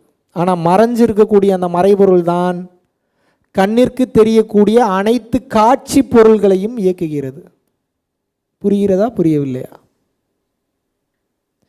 கண்ணுக்கே தெரியாத மறைபொருளை பிடிச்சாதான் கண்ணுக்கு தெரியக்கூடிய காட்சி பொருள்களை உங்கள் வசப்படுத்த முடியும். நீங்கள் ஆசைப்பட்டு ஏங்குனீங்கன்னா கேட்டது மட்டும்தான் கிடைக்கும், அதனால ஒரு பிரயோஜனமும் உங்களுக்கு கிடையாது. ஆசைப்பட்டு வீடு கட்டினீங்க, நிம்மதியாக வாழ்கிறீங்களா? அந்த வீட்டில் ஆசைப்பட்டு கல்யாணம் பண்ணீங்க, நிம்மதியாக வாழ்கிறீங்களா? அங்கே உங்கள் பார்ட்னரோட பேரோட நிம்மதியாக வாழ்கிறீங்களா? என்கிட்ட பதில் சொல்லாதீங்க, நீங்களே சொல்லிக்கோங்க. ஆசைப்பட்டு கார் வாங்கினீங்க, 24 மணி நேரம் சந்தோஷமாகவே ஓட்டிக்கிட்டே இருக்கீங்களா? ஏன் காரு ஏன் காரு ஏன் அப்படி ஓட்டுறீங்களா? ஏதாவது எல்லாமே கரெக்டாகவே இருக்கு தம்பி, நீங்கள் சொல்கிறது பூரா இருந்தாலும் வெளியே போனால் பூரா மறந்துடுது.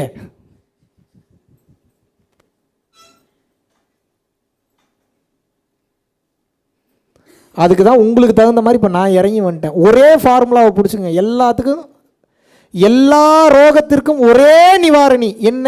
எந்த பஞ்சாயத்து வந்தாலும் இனிமேல் கண்டதை பேசாமல் இறைவன் செயல், இறைவன் தான் புகழறானா எவனாவது இறைவன் செயல் அப்படின்னு சொல்லணும். எவனா ஒரு அசிங்கமாக திட்டுறானா, ஏதோ ஒரு தப்பு பண்ணுறேன் அதனால தான் இறைவன் ஏதோ எனக்கு தண்டனை கொடுக்கிறார், இறைவன் செயல் அப்படின்னு சொல்லணும். வருமா அப்படி ஒருத்தன் அசிங்கமாக திட்டும்போது? ப்ராக்டிஸ்.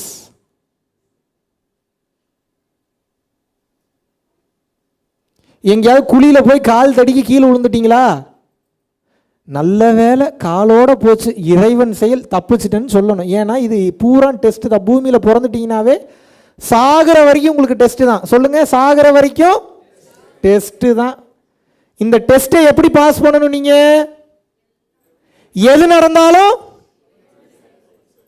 நடந்தாலும் இந்த பக்குவத்தை வளர்த்துக்கணும். இப்படி நீங்கள் வளர்த்தீங்கன்னா என்ன ஆகும்னு சொல்லலாமா? உங்களுக்கு தான் கூடவே பை ப்ராடக்டை சொல்லணும். எனக்கு என்ன கிடைக்கும், அதானே உங்கள் கேள்வி.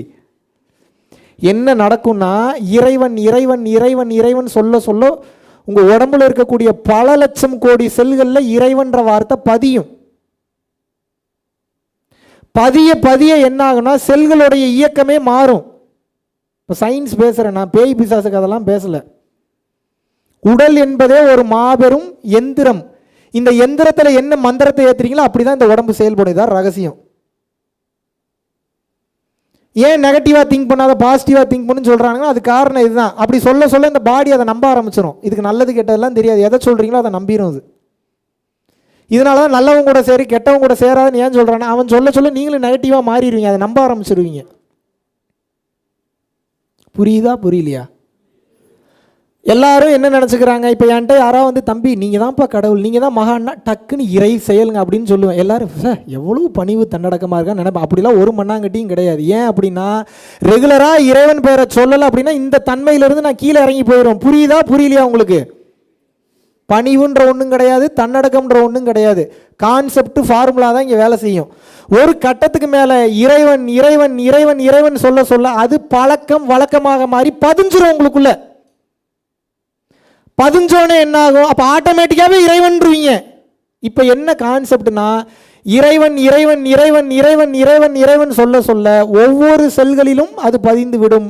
ஒவ்வொரு செல்களிலும் பதியும் போது ஒவ்வொரு சக்கரத்திலும் இறை சக்தி செயல்பட ஆரம்பித்து விடும். எப்படி ரகசியம் பாருங்க, எப்படி பாருங்க. குறுக்கு வழி குறுக்கு வழி குறுக்கு வழி குறுக்கு வழின்னா குறுக்கு வழியிலேயே தான் போவீங்க. சித்து சித்து சித்து சித்துன்னா சித்துலேயே தான் போவீங்க. பணம் பணம் பணம் பணம்னா பணத்திலேயே தான் போவீங்க. பிஸ்னஸ் பிஸ்னஸ் பிஸ்னஸ் பிஸ்னஸ் பிஸ்னஸ்லேயே தான் போவீங்க. இறைவன் இறைவன் இறைவன் இறைவன்னா தான் இறை பாதையில் செல்வீர்கள். எப்படி வசதி? இறைவனாக ஆகணுமா இல்லை மற்ற பொருள் ஆகணுமா? படைத்த பொருளாக மாற வேண்டுமா, படைத்தவனாகவே மாற வேண்டுமா? இப்போ நீங்கள் என்ன சொல்லணும் அப்படின்னா, இந்த உடல் முழுவதும் நீரினால் வடிவமைக்கப்பட்டுள்ளது. முக்காவாசி எதில் வடிவமைக்கப்பட்டிருக்கு? ஏற்றுக்கிறீங்களா மறுக்கிறீங்களா? சயின்டிஸ்ட் வந்து இதை ப்ரூவ் பண்ணியிருக்கான். தண்ணி எதை சொல்றீங்களோ அதை அப்படியே நம்பிரும்.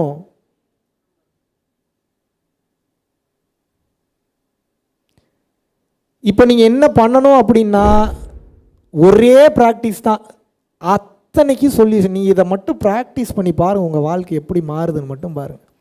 இவ்வளோ தாங்க ரகசியம் தாங்க. மாற்றி மாற்றி ஏமாத்துறாங்க. லா ஆஃப் அட்ராக்ஷன் சொல்லி ஏமாத்துறாங்க. நான் தெரியாமல் தான் கேட்குறேன். எனக்கு பணம் வேணும்னு கேட்குறீங்க. பணத்து மூலிமா என்ன வரும்னு உங்களுக்கு எப்படி தெரியும்? நீங்கள் புத்திசாலியா இறைவன் புத்திசாலியா? மறுபடியும் பணம், லா ஆஃப் அட்ராக்ஷனில் பணத்தை கேட்டால் வரும். நான் வரலன்னு சொல்லி, நான் தான் என்ன கேட்குறீங்களா அதான் வரும்ன்றேன்னு.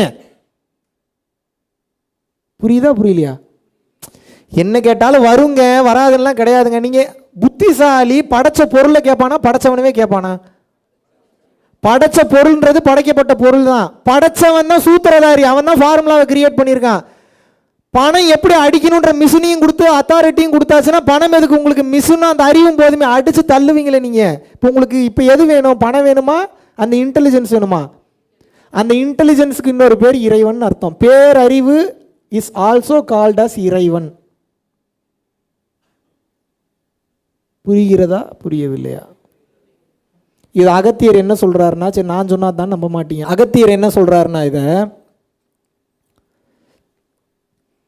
எவன் ஒருவனுக்கு தன்னடக்கம் அதிகமாகி தாராள குணம் அதிகமாகி விடுகிறதோ, நல்ல வார்த்தையை கவனிக்கணும். எவன் ஒருவனுக்கு தன்னடக்கம் அதிகமாகி தாராள குணம் அதிகமாகி விடுகிறதோ, எப்போது எது நடந்தாலும் எல்லாம், எப்போது எது, சாவு பேய் பிசாசு நல்லது கெட்டது பிரச்சனை, கை உடையிறது கால் உடையிறது, எது நடந்தாலும், எப்போது எது நடந்தாலும், எதற்கு எடுத்தாலும் எல்லாம் இறைவன் செயல், எல்லாம் இறைவன் பார்த்து கொள்வான், எல்லாம் அவன் செயல், நான் ஏன் வருத்தப்பட வேண்டும், எல்லாம் இறைவன் பார்த்து கொள்வான் என்று எவன் ஒருவன் இறைவனையே காரணம் காட்டிக்கொண்டே இருக்கிறானோ, அப்போது அவன் மெல்ல மெல்ல நகர்ந்து, எப்படியா மெல்ல மெல்ல தானே, அது வேகமா இல்லையா, மெல்ல மெல்ல நகர்ந்து இறை எனும் ஒளிவட்டத்திற்குள் வந்து விட்டான் என்பதே பொருளாகும்ங்கிறார் அகத்தியர். அப்ப அதுக்கு என்ன அர்த்தம்? இறைவனுடைய அருளாற்றல் உங்க மேல பட ஆரம்பிச்சிருச்சுன்னு அர்த்தம். பட ஆரம்பிச்சிருச்சுன்னா உங்களை யாராவது ஏதாவது பண்ண முடியும்? இப்ப நான் ஒரு சேலஞ்சு போடுறேன், எந்த மாந்திரிகவாதியாவது உண்மையாவே எனக்கு செய்வினை வைக்க சொல்லுங்க, நான் வேலை செய்யுதான்னு பார்க்குறேன். குட்டி சாத்தான் இருக்குன்றான், ஜின்னு இருக்குன்றான், பேய் இருக்குன்றான், பிசா இருக்கு, எல்லாம் இருக்கு. என்னை ஏவி விட்டு என்னை ஆளை காலி பண்ண வைக்க சொல்லுங்க, என்ன நடக்குதுன்னு நான் பார்க்குறேன். நடக்காது. ஏன் நடக்காது? நான் எந்த ஒளிவட்டத்தில் இருக்கேன்? இறைன்ற ஒளிவட்டத்தில் இருக்கும்போது உங்களுக்கு ஏதாவது தீங்கு நடக்குமா? நடக்குமா? இருள் என்பதுதான் போட்டு தள்ளுற ஃபோர்ஸ். இருள் உங்களுக்குள்ள செயல்பட போதா, ஒளி உங்களுக்குள்ள செயல்பட போதா? இதுதான் கேம். ஒளி உங்களுக்குள்ள செயல்படணும்னா என்ன பண்ணணும்? செல்ஸை நம்ப வைக்கணும். செல்ஸை நம்ப வைக்க என்ன பண்ணணும்? Very good. யார் சொன்னது? அவர் ஒருத்தர் தான் கிளாஸை கவனிச்சிருக்காரு. கிளாப் பண்ணுங்க அவருக்கு. எல்லாம் அவன் தான், எல்லாம் அவன் தான், எல்லாம் அவன் தான், எல்லாம். முதல்ல பொய்யுக்கு கூட சொல்லுங்க, அப்புறம் உணர்ந்துருவீங்க நீங்கள். அந்த அகங்காரமே போயிடும். இதை நீங்கள் உணர்ந்தீங்கன்னாவே அகங்காரம் போயிடும். அகங்காரம் போகிறதுக்கு நீங்கள் ஒன்றும் பண்ண வேணாம், புதுசெல்லாம் உணர வேணாம். அவன்தான் அவன்தான் அவன்தான் அவன்தான் சொல்லிகிட்டு இருந்தீங்கன்னாவே அதுவே நம்ப ஆரம்பிச்சிடும் ஒரு கட்டத்துக்கு மேலே. ரகசியமே அவ்வளோதான். எதை சொல்கிறீங்களோ அதை நம்ப ஆரம்பிச்சிருது மொத்த பாடியும். புரியுதா புரியலையா? அது நம்ப ஆரம்பிக்கும் போது என்னன்னு, எனக்கே முக்கால்வாசி பிரச்சனைக்கெல்லாம் சொல்யூஷன்லாம் தெரியாது. அது தானாக நடக்கும், ஸ்பாட்டில் நடக்கும். அது ஏன் என்கிட்ட இறைவன் பேசுகிறாரு உங்கள்கிட்ட பேச மாட்டுறாருன்னா, நான் எல்லாத்தையும் அவர் நம்ப ஆரம்பிச்சிட்டேன், அதனால் ஹெல்ப் பண்ணுறாரு எனக்கு. உங்களுக்கெல்லாம் என்ன பண்ணுறாரு? நீங்கள் பணத்தெல்லாம் நம்பிட்டு இருக்கீங்க, அப்போ யார் ஹெல்ப் பண்ணுவாங்க? நான் கடவுளை நம்புகிறேங்க, அதனால கடவுளை எனக்கு ஹெல்ப் பண்ணுறாருங்க. நீங்கள் யாருங்க நம்புறீங்க? அப்போ உங்களுக்கு யார் ஹெல்ப் பண்ணுவா? என்ன ஏதாவது கால்குலேஷன் புரியுதா புரியலையா? என் பொண்டாட்டிதே எனக்கு போதும் அப்படின்னா உங்களை யார் காப்பாற்றணும்? என் புருஷனே எனக்கு போதும் அப்படின்னா யார் காப்பாற்றணும்? எனக்கு என் நாட்டு பிரதமர் போதும் அப்படின்னா யார் காப்பாற்றணும்? எனக்கு தங்கம் வைரம் வைடூரியம் இருந்தால் போதுன்னே சாவுறீங்க கடைசி வரைக்கும், அப்போ யார் காப்பாற்றணும்? ப்ளஸ் பண்ணுறதுன்னா என்ன? உங்கள் நம்பிக்கைக்கு ஹெல்ப் பண்ணும். எங்களோட பிளஸ்ஸிங் சேர்ந்து என்ன பண்ணும்? உங்களோட நம்பிக்கைக்கு உத்வேகமாக இருந்து சப்போர்ட் பண்ணும். நீங்கள் எதையும் நம்பாமல் பணத்தை நம்புனீங்கன்னா எது சப்போர்ட் பண்ணும்? பணம் தான் சப்போர்ட் பண்ணும். அப்போ மிஸ்டேக் பணத்துக்கிட்ட இருக்கா உங்ககிட்ட இருக்கா? அதுக்கு நான் பணம் வேணான்னு சொன்னேன்னா, இறைவா நீ பார்த்துக்கன்றப்ப வேணுங்கிறது வேணுங்கிற டைமுக்கு டான்னு வரும். பட் இதை நம்புறது கஷ்டம், இப்படித்தான் வரும். ஆனால் அப்புறம் என்ன பெரிய விஷயம்? நீங்கள் எதுக்கு எடுத்தாலும் கடவுளை நம்பாமல் மெட்டீரியல் திங்ஸவே நம்புனீங்கன்னா எது காப்பாற்றணும்? உங்களை மெட்டீரியல் திங்ஸ் காப்பாற்றும். எப்போ கரை சேர்க்குமா? மெட்டீரியல் திங்ஸ் உங்களை கரை சேர்க்குமா?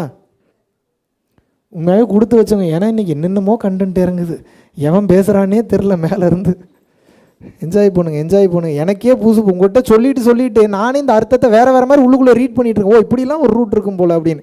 ஆனால் உங்களுக்கு எப்படி தெரியுது? தம்பி எல்லாத்தையும் உணர்ந்து பேசிக்கிட்டு இருக்காருன்னு தோணும். ஒன்றும் உணரலை. இந்த செய்தி வாசிப்பாளர் பார்த்தீங்கன்னா, செய்தி வாசிக்கும் போது என்ன தெரியும்னா, ஆஹா என்ன ஞானத்தோடு இந்த புள்ள எவ்வளோ அழகாக செய்தி வாசிக்குது. உள்ளே இருக்கிற ஸ்டுடியோவில் இருக்கிறவங்க தான் தெரியும். முன்னாடி டிவியில் ஓடிக்கிட்டே இருக்கும், அப்படியே பார்த்து படிச்சுக்கிட்டு இருக்கும். அதுக்கு அர்த்தமே தெரியாது. நல்லா படிச்சுட்டு நீ ஒரு முட்டாள் அப்படின்னா பார்க்குறவன் பூரா முட்டாள் தான் படிக்கும். அது இப்போ மேலேருந்து இன்ஃபர்மேஷன் வேறு வந்ததுன்னா எனக்கு என்ன அது என்ன வருதோ அதுதான் பேச முடியும். உண்மையாகவே you people are so lucky. இப்போ அது என்ன சொல்லுது அப்படின்னா, இறைவனை நம்ப சொல்கிறது. கிறிஸ்டியானிட்டி அப்படின்ற மதம் இந்த உலகத்தை ஆள்கிறது. நான் வரேன், இந்த மூகாம்பிகை மேட்டருக்கு வரேன். அதுக்கு இதுக்கு சம்மந்தம் இருக்குது, அதை சொல்லி கனெக்ட் பண்ணால் தான் உங்களுக்கு புரியும். கிறிஸ்டியானிட்டி உலகத்தை ஆள்கிறது. ஏற்றுக்கிறீங்களா இல்லையா? ஏற்றுக்க மாட்டிங்களா? யாராவது ஏற்றுக்க மாட்டேன்னு யாராவது இருக்கீங்கன்னா சொல்லுங்கள், விளக்கம் கொடுக்குறேன். கிறிஸ்டியானிட்டி கிறிஸ்துவ மதம் உலகத்தை ஆள்கிறது. ஏற்றுக்கிறீங்களா இல்லையா? ஏன் ஏற்றுக்கிறீங்க? English very good. ABCD 26 எழுத்து தான் இன்னைக்கு உலகத்தை ஆளுது. S or no? ஏன் அவன் அவ்வளோ தூரம் வளர்ந்தான்?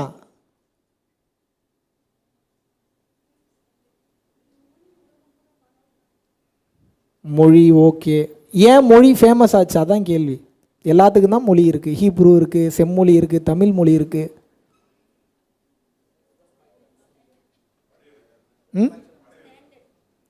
படையெடுத்தல் ஓகே, அதுவும் காரணமாக வச்சுக்கலாம். பட் அதுக்கெல்லாம் ஒரு பேஸ் காரணம் இருக்குது. படையெடுத்தாலும் ஜெயிக்கணும்ல.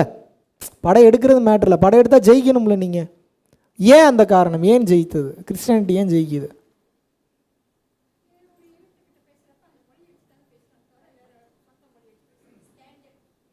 நீங்கள் சொல்கிற எல்லாமே எக்ஸ்டர்னல் திங்ஸ் தான். எக்ஸ்டர்னல் திங்ஸ்னால் என்ன? இப்போ நான் ஒரு மொழியை எடுத்துகிட்டு போகிறேன்னு வச்சுக்கோங்க, அது ஜெயிக்கணும் அப்படின்னா ஜெயிக்கிறதுக்கு ஒரு சூத்திரம் இருக்கும்ல. இப்போ நான் படையெடுத்து, யார் சொன்னது நம்பிக்கைன்னு? யார் சொன்னீங்க நம்பிக்கைன்னு? யார் சொன்னது? கிளாப் பண்ணுங்க அவருக்கு. எந்த நம்பிக்கை? அதான் அடுத்த கேள்வி. Very good. அவனை நீங்கள் பிடிச்சி பாருங்கள். கிறிஸ்டியானிட்டியை பொறுத்த வரைக்கும் அகங்காரம் இருக்கிற மாதிரி இருந்தாலும் பூரா பேரும் சர்ச்சுக்கு கட்டுப்பா. சர்ச்சு வேலை செய்யுது செய்யலை, அவன் நம்பிக்கையில் என்ன? நம்மளை மீறின ஒரு சக்தி இருக்குன்னு நம்புறான்ல, அதுக்கு பேர் கர்த்தர்னு வச்சுருக்கான். அவ்வளோதான். நீங்கள் என்ன பண்ணீங்கனாலும் அவன் கர்த்தர்னு வந்து நின்றுவான். நிற்பானா மாட்டானா? புரியுதா நான் சொல்கிறது? என்ன பேசினா நான் இறைவனின் சேவகன், நான் கர்த்தரின் சேவகன், பைபிளை நான் வணங்குகிறேன் சொல்லி இறை நம்பிக்கை அவனுக்கு அவ்வளவு ஜாஸ்தி. அதுக்கு அடுத்த நிலையில் இருக்கிறவன் யார்? இஸ்லாத்தை அடுத்த கட்டத்தில் ஆளுது. ஏன்? அவங்களும் அதே மாதிரி தான். எல்லாமே அல்லாஹ் அல்லாஹ் அல்லாஹ் அல்லான்றான். நம்மால் மட்டும்தான் ஊருக்கே இந்த ஞானத்தை சொல்லி கொடுத்துட்டு இடையில சில தப்பான ஆட்கள் வந்ததுனால ஞானம் சரியாக போச்சு, ஞானத்தை கொடுத்தவன்லாம் சேஃப்டி செக்யூரிட்டி பண்ணிட்டான். தப்பான ஆட்கள் வழியில் வந்ததனால் திமிருத்தனம் ஓவர் ஆயிடுச்சு. நான் தான் பெரியவன்ற தன்மை ஜாஸ்தி வந்துருச்சுங்க. இறைவனை விட்டுட்டு யாரை பிடிச்சிங்க? நான் தான்ற அகங்காரத்தை பிடிச்சிட்டீங்க. இந்த தன்மையில் இருக்கும்போது நான் தான் நான் தான் நான் தான் நான் தான்றப்போ உங்களுக்கு எவ்வளவு கெப்பாசிட்டி இருக்கோ அவ்வளவு 0 வாட்ஸ் பல்பு தான் வேலை செய்யும். மிஞ்சி போனால் 100 வாட்ஸ், அதை மிஞ்சி போனால் 1,00,000 வாட்ஸ் வேலை செய்யும். இறைவனோட கரண்டோட பவர் ஜாஸ்தியா உங்களோட கரண்டோட பவர் ஜாஸ்தியா? அப்போ நான் தான் நான் தான்றப்போ அவ்வளோதான் செயல்படும். இறைவன் இறைவன்றப்போ எது செயல்படும்? எப்படி ஜெயிச்சிருக்கான் பாருங்க. ஏதாவது கனெக்ட் பண்ண முடியுதா நான் சொல்றது? ஒவ்வொருத்தனுக்குள்ளே அந்த நம்பிக்கையை விதைச்சிட்டான். இறைவன் தான் கர்த்தர்னு ஒரு பேரை வச்சு விதைச்சிட்டான், அவ்வளோதான். இறை என்ன பார்க்கும்? அவனை கடந்த நிலையில் பார்க்குறானான்னு தான் பார்க்கும். கர்த்தரை பார்க்குறானா, நபிகள் நாயகத்தை பார்க்குறானான்லாம் பார்க்காது. ஏன்னா அதுக்கு நல்லா தெரியும் கர்த்தராக இருக்கிற நான் தானே. அதுக்கு தெரியும். எதுக்கு தெரியும்? எதுக்கு தெரியும்? ஆக மொத்தம் நான் தான் ஒருத்தன் நிற்கக்கூடாது, அதை தான் எதிர்பார்க்குது. நான்ற ஒன்னே இல்லைன்னு சொல்லி எவன் ஒருவன் இறைவனை சரணாகதி அடைகிறானோ அவனுக்கு தான் அந்த ரகசியங்கள் அதிசயங்கள் நிகழும். அவனை தான் சித்தம்னு சொல்கிறீங்க, மகான்னு சொல்கிறீங்க, மெஜிஷியன்னு சொல்கிறீங்க, அற்புத சக்திகள் பெற்றவன் சொல்கிறீங்க. 24 மணி நேரம் கடவுள் கடவுள் கடவுள் கடவுள் கடவுள் கடவுள் கடவுள் கடவுள்னு சொல்கிறதுனால சில நேரத்தில் இறை அருள் அப்படிமே, சில நேரத்தில் எல்லாம் எங்கள் அப்பன் காஞ்சி விஸ்வநாத சாமி அருள்மே, சில நேரத்தில் குருவே சரணம்மே, சில நேரத்தில் குரு கடாட்சம்ன்றேன். ஏன் இதை மாற்றி மாற்றி சொல்கிறேன்னா ஆப்போசிட் பர்சன் யார் இருக்காங்களோ அவங்களுக்கு தகுந்த மாதிரி மாற்றி சொல்லுவேன். ஏன்னா இங்கே நான் பெருசுன்றது எனக்கு முக்கியம் இல்லை, ஆப்போசிட்டில் இருக்கிறவனே அந்த பாதைக்கு கொண்டு வரணும். அப்போ என்ன, சில பேர் குருவை விரும்புவோம், அப்போ குருவே சரணம்னு சொல்லுவேன். ஒரு சில பேர் குருலாம் அவனுக்கு தெரியாது, அவன் இறைவன் தான் பெருசுமா. ஒரு இஸ்லாத் மதத்தில் இருக்கிற ஒருத்தனை நான் கன்வின்ஸ் பண்ணணும்னா குரு அப்படின்னா ஏற்றுப்பான அவன்? அப்போ இறைவனே பெரியவன். இன்னும் ஒரு சில இடங்களில் வந்து பார்த்தீங்கன்னா சயின்ஸ் பேசுகிற ஆள்கிட்ட போய் உட்காந்துக்கிட்டு இறைவன்னாலும் ஏற்றுக்க மாட்டான், குருன்னாலும் ஏற்றுக்க மாட்டான். எனர்ஜியே உயர்ந்தது அப்படிமே. எப்படி பாருங்க. ஆக மொத்தம் என்ன நான் முன்னிறுத்தவே மாட்டேன் எந்த இடத்துல. ஏன்? எனர்ஜின்னு சொன்னாலும் அதுதான் சப்போர்ட்டுக்கு வருது, கர்த்தர்னு சொன்னாலும் அதுதான் சப்போர்ட்டுக்கு வருது, குருன்னு சொன்னாலும் அதுதான் சப்போர்ட்டுக்கு வருது, நீக்கமர நிறைந்திருக்கும் பேராற்றலான அல்லான்னு சொன்னாலும் அதுதான் சப்போர்ட்டுக்கு வருது. ஆக மொத்தம் அது என்ன எதிர்பார்க்குது? பேரை எதிர்பார்க்கல, உன்னை நீ முன்னிறுத்தாதன்னு எதிர்பார்க்குது. புரியுதா புரியலையா?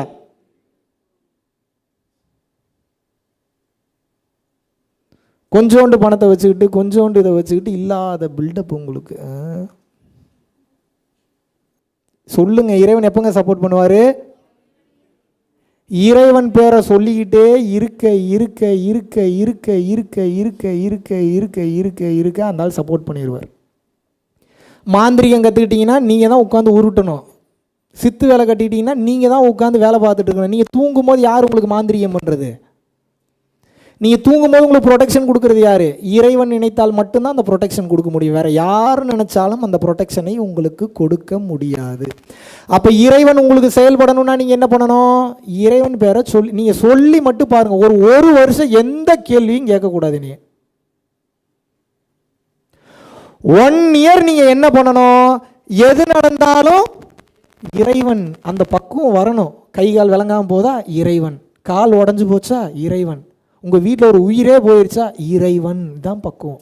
நான் நினச்சேன் எங்கள் அப்பா உயிர் போகும்போது ஆக்சிடெண்ட்டில் போச்சு, ஒரு சொட்டு கண்ணீர் தான் வந்தது. ஏன்? அப்பான்ற அந்த ஒரு அட்டாச்மெண்ட் இருந்ததுனால வந்தது. அதுக்கப்புறம் கண்ணீரே வரலையே. இம்மிடியேட்டாக ஐ ஹாஸ்பிட்டலுக்கு காண்டாக்ட் பண்ணி எங்கள் அப்பாவோட 2 கண் எடுத்து 2 பேருக்கு கொடுங்கன்னு சொல்லி கண் டொனேஷன் பண்ண வச்சேன். எப்படி இந்த பக்குவம் வந்தது? அப்பையும் பாருங்கள், இறைவன் ஏதோ ஒரு நல்ல காரியத்துக்கு பண்ணியிருக்கிறாரு. எங்கள் அப்பாவோட டைம் முடிஞ்சுது, எங்கள் அப்பாவோட கண்கள்னால 2 உயிர்களுக்கு கண் தெரியணுன்ற நோக்கத்தில் இருந்ததுனால இன்றைக்கி இந்த இடத்துல உட்காந்துட்டு இருக்கேன். இந்த பக்குவம் வளர வேண்டும் உங்களுக்கு. ஏன்? இறைவன் ஒருவனை தவிர இங்கே யாரும் உயர்ந்தவனே கிடையாது. உங்களுக்கு சுயநல தேவைகளுக்காக நான் தான் பெரியவன் நீங்கள் எப்படி பெரியவன் ஆவீங்க? முதல்ல எப்படி ஆவீங்க? மிரண்டுருவீங்க. நீங்கள் பாருங்கள், நீங்கள் எதுக்கு எடுத்தாலும் இறைவன் பேரை நீங்கள் கூப்பிட்டு பாருங்களேன், மிரண்டுருவீங்க. அந்த மிராக்கிள்லாம் எப்படி நடக்கும்னே தெரியாது.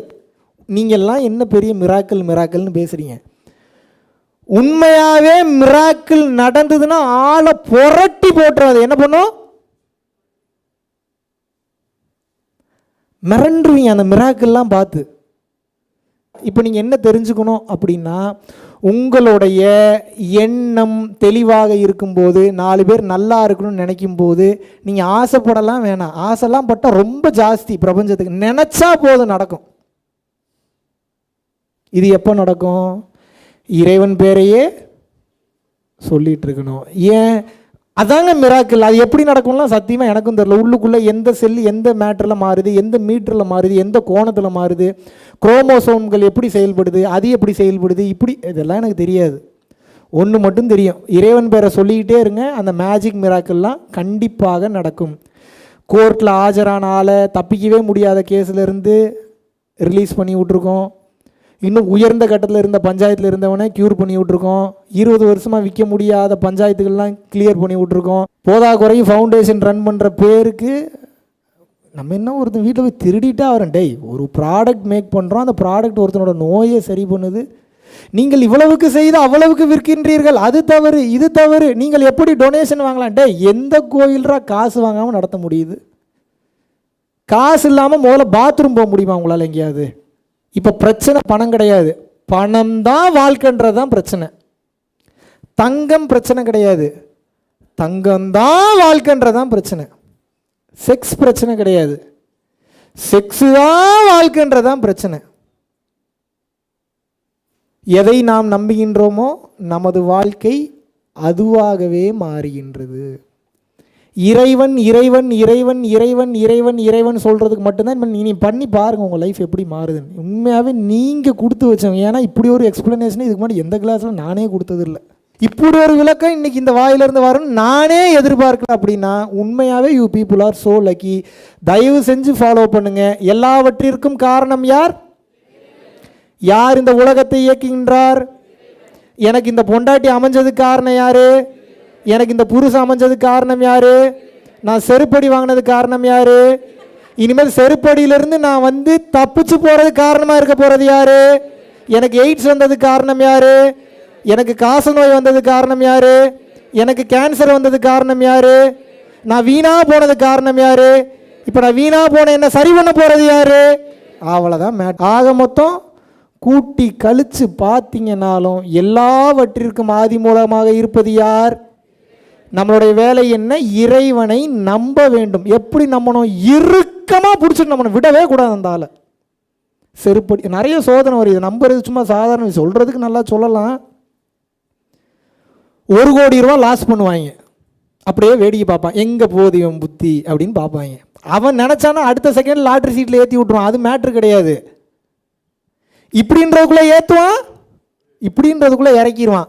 ஸ்டெபிலிட்டியை செக் பண்ணுவான். ஏன்னா அதுதான் உங்களுக்கு வைக்கிற சோதனை. கேமுங்க, இந்த லைஃபே மொத்தமும் கேம் தான். நீங்கள் ஏன் இவ்வளோ கஷ்டத்தை அனுபவிக்கிறீங்க அப்படின்னா உங்களுக்கு இறைவன் மீது நம்பிக்கை இல்லை. 1 கோடி ரூபா லாஸ் பண்ணி விடுவான். நீங்கள் என்னன்னு சொல்லணும்? எல்லாம் அவன் செயல். வாயில் இருக்கக்கூடாது, உணர்வில் இருக்கணும், நம்பணும். சரி, ஏதோ நல்ல காரணத்துக்கு தான் பண்ணுறாரு. தம்பி எல்லாமே கரெக்டு, நான் சாகிற வரைக்கும் எனக்கு நல்லதே நடக்கலைன்னா எதுக்கு உங்களுக்கு இந்த கேள்வி வருது? அப்படி சாகிற வரைக்கும் நடக்கலைனாலும் அது யாரோட செயல்? சாகும்போது முக்தியை கொடுத்துட்டானா என்ன பண்ணுவீங்க? சாகிற வரைக்கும் எதுவுமே கிடைக்கலங்க. சாகும்போது காட்சி கொடுத்து நீ முக்திக்கு போடா, உன்னுடைய ஸ்டெபிலிட்டி எனக்கு ரொம்ப பிடிச்சிருக்கடான்னா என்ன பண்ணுவீங்க? இப்போ வாழ்க்கையில் மாற்றமே நடக்கலைனாலும் யாருக்கு நன்றி சொல்லணும்? ஏன்? நல்ல வேலை எனக்கு மாற்றம் நடக்கலை அப்படின்னு சொல்லணும். வந்துருமா அந்த பக்குவம்? வரணும். உங்களுடைய அழகான உடம்பு காணாமல் போகும், அழகான பேச்சு காணாமல் போகும், அழகான அங்கங்கள் நொடி பொழுதில் காணாமல் போகும். எப்பேற்பட்ட கோடீஸ்வர வீடாக வச்சுருந்தீங்கனாலும் 6க்கு 2 தான். எத்தனை? 6க்கு 2ன்னா என்ன? 6க்கு 2ன்னா என்னங்க? 6 அடி பவுடர் ஆயிரம். இப்போ பவுடர் பண்ணிடுறாங்களா? புதைச்சா சிறப்பு, புதைச்சா கூட கொஞ்சம் நெஞ்சமாவது மிஞ்சம், புதைக்கலைன்னா அதுவும் மிஞ்சாது. பவுட்ரு தான். எந்த மூளைக்கு நீங்கள் சம்பாரிச்சதில் எந்த மூளைக்கு எதையாவது எடுத்துகிட்டு போகிறோமா? இருக்கிறதுலையே மிகப்பெரிய கஞ்ச பிசினாரி யாருன்னா மனுஷன்தான். எல்லா மனுஷனையும் சொல்கிறேன். ஏன்? அறிவு கட்ட முட்டா பையனா மனுஷன்தான். ஏன்? நல்லா அவனுக்கு தெரியும் போகும்போது ஒன்றையும் கொண்டு போக போகிறதில்லன்னு தெரியும், இருந்தாலும் சேர்த்துக்கிட்டு இருக்கான் பிசாசு மாதிரி. ஏன்? அறியாமை மறைக்கிறது. சேர்க்கணும் சேர்க்கணும் சேர்க்கணும் சேர்க்கணும். அப்போ சேர்க்கவே கூடாதா தம்பி? அளவான பொருள் சேருங்கள். 1 ரூபா சம்பாரிச்சாலே எனக்கு இன்னும் கடன் பிரச்சனை 1 லட்ச ரூபா இருக்கே தம்பி. 1 ரூபா சம்பாரிச்சிங்கன்னா 80 பைசா நீங்கள் வச்சுக்கோங்க, 20 பைசா செஞ்சிடணும். இதுதான் கால்குலேஷன். ஏன்னா இந்த 1 ரூபா வெறும் 1 ரூபா, 1 ரூபான்ட்டா 1 ரிங்கெட் அப்படி வச்சுப்போம். 1 ரிங்கெட் சம்பாதிக்கும் போது 20 சென்ட்ஸ் நீங்கள் இன்னொருத்தர் நல்லா இருக்கணும்னு கொடுத்தீங்கன்னா தான் இந்த 1 லட்ச ரூபா கடனுக்கு, 1 லட்சம் ரிங்கெட் கடனுக்கு சீக்கிரம் உங்களுக்கு சொல்யூஷன் கிடைக்கும். புரியுதா புரியலையா உங்களுக்கு ரகசியம்? சில நேரத்தில் ரொம்ப ப்ரெஷர்லாம் கொடுப்பான். நம்பணும், நடக்கும், எனக்கு மாறும், நம்பணும், இறைவனை நம்பணும், விட்டுறக்கூடாது. அந்தால கையை வெட்டி தனியாக போய் விழுந்தாங்க, கால் வெட்டி தனியாக போய் நின்னாலும் இறைவனை நம்பணும். நம்பிடுவீங்களா? எனக்கெல்லாம் பெரிய பெரிய சோதனை வச்சாங்க உயிர் போகிற நிலமையில். இந்த இடத்துல கிளாவிக்கல் போனில் ஒரு 10-12 வருஷம் நினைக்கிறேன், 10 இயர்ஸ் இருக்கும். பைக்கில் போயிட்டு இருக்கும்போது டான்ஸ் கிளாஸ் முடிச்சு வரும்போது கீழே விழுந்துட்டேன். கீழே விழுந்தோடனே ஒரு கை ஊனதில் கிளாவிக்கல் போன் கட் ஆயிடுச்சு. அதுக்கப்புறம் போய் ஆப்ரேஷன் பண்ணி இந்த இடத்துல ஒரு பிளேட் ஒன்று வச்சுட்டோம். அந்த பிளேட் வச்சதை எடுக்கல 8-9 வருஷமாக. டக்குன்னு இறைவன் வந்து உணர்த்துறாரு, உள்ள அந்த எடுத்துருன்னு சொல்கிறாப்புல. இது என்னடா இது இத்தனை வருஷமாக எடுக்காமல் இப்போ எடுத்துருன்றானே உள்ளேருந்து. இறைவன்னா கடவுள் காட்சி கொடுத்துலாம் பேச மாட்டார், உணர்வாக இருந்து சொல்லுவார், ஸ்ட்ராங்காக சொல்லுவார், இது எடுங்கிறார். சரி எடுத்துருவோன்றக்காக போகிறேன். சசி கூடவே தான் இருந்தார், நீங்கள் கேட்டிங்கன்னா தெரியும். உள்ளே போனோன்னே அந்த டாக்டர் சொன்ன விஷயம் எனக்கு என்ன சொன்னார்னா, 8 வருஷம் ஆயிடுச்சு தம்பி, அப்படியே விட்டுருங்க, அதுதான் நல்லது. எடுத்தீங்கன்னா மொத்தம் 4லேருந்து 6 ஸ்க்ரூ போட்டிருக்கு. ரொம்ப இறுக்கமாக இருக்கிற ஸ்க்ரூ உடஞ்சி உள்ளே இருக்கிற கூட வாய்ப்பு இருக்குது, பெரிய பிரச்சனை. ஸோ நீங்கள் கையெழுத்து போட்டுட்டு தான் உள்ளே போகணும். அடுத்த செகண்ட் யோசிக்கல, the god will take care, just remove it அப்படின்னா அவன் நிலை குலைஞ்சு அப்படியே பார்க்குறான். அவன் தான் ஆப்ரேஷன் பண்ண போகிறான். இருந்தாலும் ஒரு செகண்ட் நம்ம அவன் ஷாக் ஆனால் தெரியுமா தெரியாதா? நமக்கு கண்டிப்பாக தெரியும். ஷாக் ஆகிறான். எடுத்துருங்க பார்த்துக்கலாம் அப்படின்ட்டேன். அப்போ நம்ம நம்பிக்கை எந்த அளவுக்கு இருக்கணும்? இப்படிலாம் சூழ்நிலையில் கொண்டு போய் இறைவன் உங்களை சோதிப்பான். வருமா? அப்போ பக்குவம் வருமா? உங்களுக்கு வரணும். இறைவன் பார்த்துப்பாரு நம்பினேன். அதே மாதிரி போய் படுத்தேன். அதுக்கப்புறம் அந்த ஹாஸ்பிட்டலில் பெரிய சம்பவம்லாம் நடந்தது. அனஸ்தீஷியா கொடுத்தாப்புல. அனஸ்தீஷியா கொடுத்து தூக்கமே வரல, பேசிக்கிட்டே இருக்கேன் அவர்கிட்ட நான். அவன் மிரண்டு போய், யாருங்க தம்பி நீங்கள், எங்கேருந்து வரீங்க, என்ன எதுங்க? நான் ஒன்றும் இல்லைங்க, பிச்சைக்காரங்க அப்படின்னு. பிச்சைக்காரன்றீங்க, ஆப்ரேஷனுக்கு எது பண்ணணும்னு கரெக்டாக லாக் பண்ணிட்டான். கொஞ்சம் தெளிவான டாக்டராக இருப்பான் போலையே அப்படின்னு. அப்புறம் எதுவும் சொல்லலை அவர். அப்புறம் வாயை பிடுங்கிக்கிட்டே இருந்தார். அப்புறம் சொல்ல வேண்டியதாச்சு. அப்புறம் கிளாஸ்லாம் எடுக்கிறேங்க, ஏதோ குறுக்கி தானே சொல்லுவோம். நம்ம ஒன்றும் இல்லைங்க, இறைவனோட பாதையில் அப்படியே போகிறோங்க, அப்படியே கிளாஸ் எடுக்கிறேங்க, அப்படியே ஆன்லைன் கிளாஸுங்க அப்படிங்க இப்படிங்கன்னு இருக்கேன்.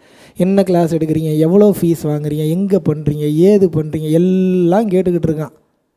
எல்லாம் கேட்டு முடிச்சோன்னே கிளம்பிட்டாப்புல அவர். அப்புறம் கொஞ்ச நேரத்தில் கர்ரு குருன்னு சவுண்டு வருது. என்னடா ஏதோ சவுண்டு வருதுன்னு பார்த்தா முக்கால்வாசி ஆப்ரேஷன் முடிஞ்சிருச்சு. பேசிக்கிட்டே ஆப்ரேஷன் பண்ணியிருக்காங்க.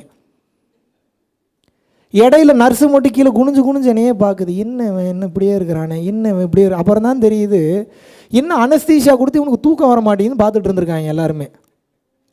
அப்புறம் ஆப்ரேஷன் முடிஞ்சதுக்கப்புறம் டாக்டர் சொல்கிறார், எந்த டாக்டர் வந்து என்கிட்ட வந்து உள்ளுக்குள்ளே ஸ்க்ரூ மாட்டிக்குன்றாரோ, ஆப்ரேஷன் முடிஞ்சதுக்கப்புறம் ஆப்ரேஷன் சக்ஸஸ் அப்படின்னு, ஐ லவ் யூ பிரதர் அப்படின்னு சிரித்தாங்க. எல்லா நர்ஸுமே சிரித்தாங்க.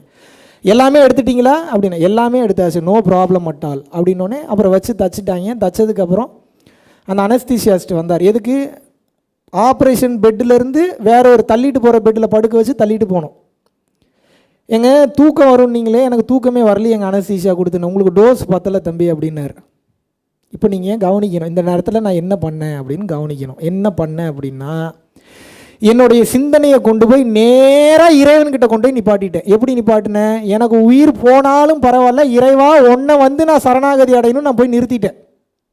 இப்போ நான் சாக துணிஞ்சிட்டேன். சாக துணிஞ்சோன்னே என்ன ஆகுது? எனர்ஜி ஏறிக்கிட்டே இருக்கு, எனர்ஜி குறையவே இல்லை. இறைவனை நம்பினோன்னே என்ன ஆகுது?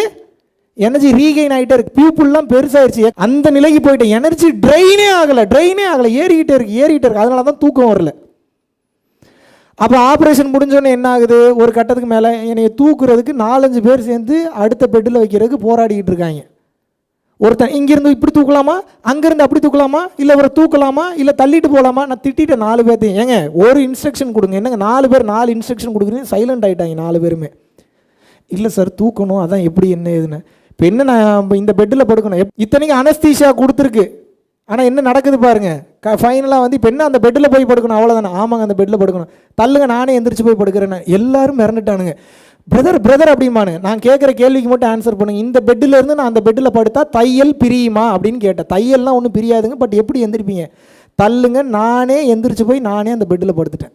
அப்புறம் கொஞ்ச நேரத்தில் 2 மணி நேரம் ஆகுது, 3 மணி நேரம் எந்திரிச்சு உட்காந்து அப்புறம் எல்லாத்தையும் வாட்ச் பண்ணிட்டு இருக்கேன், ஒவ்வொருத்தனுக்கு என்னென்ன பிரச்சனை. அப்புறம் என் பக்கத்தில் படுத்தவன் ஏதோ ஆக்சிடெண்ட்டில் ஏதோ அடிபட்டுருப்பான் போல், அவனுக்கு ஏதோ பிரச்சனை, ரொம்ப சோகத்தில் இருந்தான். என்னடா பிரச்சனைன்னு கேட்டேன். நான் இந்த மாதிரி மேலே இருந்து விழுந்துட்டேன், உங்கள் அம்மா வர சொல்கிறான்னு சொல்லி. அப்புறம் சசிக்கு என்ன நிதி நிலைமை வேணுமோ அங்கேயும் பாருங்கள் ஜீவகாருண்யம் தான். இது என் பெருமைக்கு சொல்ல, சதா சர்வகாலமும் நம்ம சிந்தனை எதில் இருக்கணும்? இறைவன் மேலேயும் இருக்கணும். இன்னொரு உயிர் வந்து பார்த்தீங்கன்னா கஷ்டப்படுது, அவங்க அம்மாவை கூப்பிட்டு சசியை கூப்பிட்டு நீ பணத்தை கொடுத்துருப்பா, எவ்வளோ வேணுமோ கொடுத்துருப்பான்னு. அந்த அம்மா அவ்வளோ கண்ணீர் விடுது. ஏன்னா சொந்தக்காரன் ஒருத்தன் கூட ஹெல்ப் பண்ணல, அவன் ஆட்டோ ஓட்டுறான், அவனுக்கு யார் சப்போர்ட் பண்ணுவா? நம்ம இந்த பெருமை எடுத்துக்கிறது இல்லை, இருந்தாலும் ஒரு திருப்தி நமக்கு. பரவாயில்ல, இறைவன் வந்து எப்படி இன்னும் யோசிச்ச மாதிரி, நான் ஆக்சிடென்ட் ஆகலைன்னா இந்த பையனுக்கு யார் உதவி இருப்பா? இப்படி யோசிக்க முடியுமா உங்களால்? வரணும். இதெல்லாம் எதுக்கு சொல்கிறேன்னா, உங்களுக்கு நம்பிக்கை வேணும்ல. அகத்தியர் அதை பண்ணார், போகர் இதை பண்ணார், நான் என்ன பண்ணேன்னு கேட்பீங்க இல்லை நீங்கள். உங்களுக்கு இந்த நம்பிக்கையை கொடுக்குறதுக்காக தான் இந்த மாதிரியான எக்ஸாம்பிள்லாம் சொல்கிறேன். ஒரு கட்டத்துக்கு மேலே நைட்டு சுத்தமாக தூக்கம் வரல, எனர்ஜி டு த கோர் இருந்ததுன்னா தூக்கம் வராது, டயர்டாச்சுன்னா தான் தூக்கம் வரும், டயர்ட்னஸே இல்லை. அப்போ என்ன ஆகுது, ரொம்ப கடுப்பாக இருக்குன்னு சொல்லி எல்லாத்தையும் பிடிங்கி போட்டு நான் பாட்டுக்கு நடக்க ஆரம்பிச்சிட்டேன், ரிசப்ஷனுக்குள்ளேயே சுற்றிட்டு இருக்கேன், தூக்கம் வரலன்னு. இவனுங்கெல்லாம் பயந்துட்டானுங்க, இப்போ தான் கட்டு போட்டிருக்கு, இவன் வேறு இப்படி எந்திரிச்சு நடந்துட்டு இருக்கான்னு சொல்லி அப்புறம் தூக்கம் மருந்து கொடுத்து தூங்க வச்சாங்க. அடுத்த நாள் காலையில் ஸ்டெபிளாக இருக்கணுன்னே அடுத்த நாளே டிஸ்சார்ஜ். இப்போ நீங்கள் இதில் என்ன தெரிஞ்சுக்கணும் அப்படின்னா, எந்த சூழ்நிலை நடந்தாலும் இறைவனை நீங்கள் கூப்பிடும்போது இறைவன் வந்து எனர்ஜி ரீதியாக உங்களுக்கு சப்போர்ட்டுக்கு நிற்பார், பெரிய லெவலில் சப்போர்ட் பண்ணுவார், மிராக்கிள்லாம் அசால்ட்டாக பண்ணுவார். புரிகிறதா? இப்போ உங்களோட வேலை என்ன? எல்லா பிரச்சனைக்கும் ஒரே மருந்து தான். என்ன? மொத்தத்தை படைச்சவன் அவன் தான், பிரச்சனையை கொடுக்குறது அவன் தான், டார்ச்சர் பண்ணுறது அவன் தான், உங்களை போட்டு தள்ள போகிறது அவன் தான். இப்போ நீங்கள் யாரை சரணாகதி அடையணும்? ஏன் இப்படி நடக்குது எல்லாம் கேள்வி கேட்க. உங்கள் அறிவுனால ஒன்றும் பண்ண முடியாது, உங்கள் அறிவை வச்சு எதுவுமே பண்ண முடியாது. இறைவன் இறைவன் இறைவன் இறைவன் அப்படின்னு சொல்லும்போது உங்களது அறிவு நிலை அதிகமாகிவிடும், பேராற்றலாக மாறிடும், பேரறிவாக மாறிடும், வேறு மாதிரிலாம் செயல்பட ஆரம்பிச்சிடும். அது அப்புறம் பேசுகிற விதம் மாறும், பார்க்குற விதம் மாறும், லுக்கு மாறும், ஆட்டிடியூடு மாறும், நினச்சதெல்லாம் நடக்கும், உயர்ந்த கட்ட நிலைக்கு போவீங்க. ஆனால் ஒன்றை மட்டும் கவனத்தில் வைக்கணும், அகங்காரம் வந்துடவே கூடாது. அகங்காரத்துக்கு இன்னொரு பேர் என்னென்ன? நான்ற தன்மை. அது வந்துச்சுன்னா அழிஞ்சிருவீங்க, அதோட முடிஞ்சு போச்சு. கிளியர்? அனைத்து பிரச்சனைகளுக்கும் ஒரே பதில் என்ன? இறைவன். இறைவன் என்று சொல்ல சொல்ல இந்த உடம்பு இறையாகவே மாற ஆரம்பிக்கும். இறையாக மாற மாற மாற மாற பிரச்சனை வந்தாலும் அது சோதனை என்று நினைத்து கொண்டே வர வேண்டும். நான் இறைவன் நினைக்கிறேன், எனக்கெல்லாம் பிரச்சனை வரலாமான்லாம் நினைக்கக்கூடாது. நான் சாகிற வரைக்கும் எனக்கு பிரச்சனை வருன்ற தன்மையிலே வாழ்ந்தீங்கன்னா தான் கிரவுண்டடாகவே இருப்பீங்க. கிளியர்? நீங்கள் அனைவரும் உங்கள் வாழ்வில் நீலாயுள், நிறை செல்வம், வான் புகழ், நற்பேறு, நன்னிலம், நன்மக்கள் பெற்று மெய்ஞானம் ஓங்கி சித்தர் பெருமக்களின் அருளினாலும் அருட்பெரும் ஜோதி ஆண்டவரின் அருளினாலும்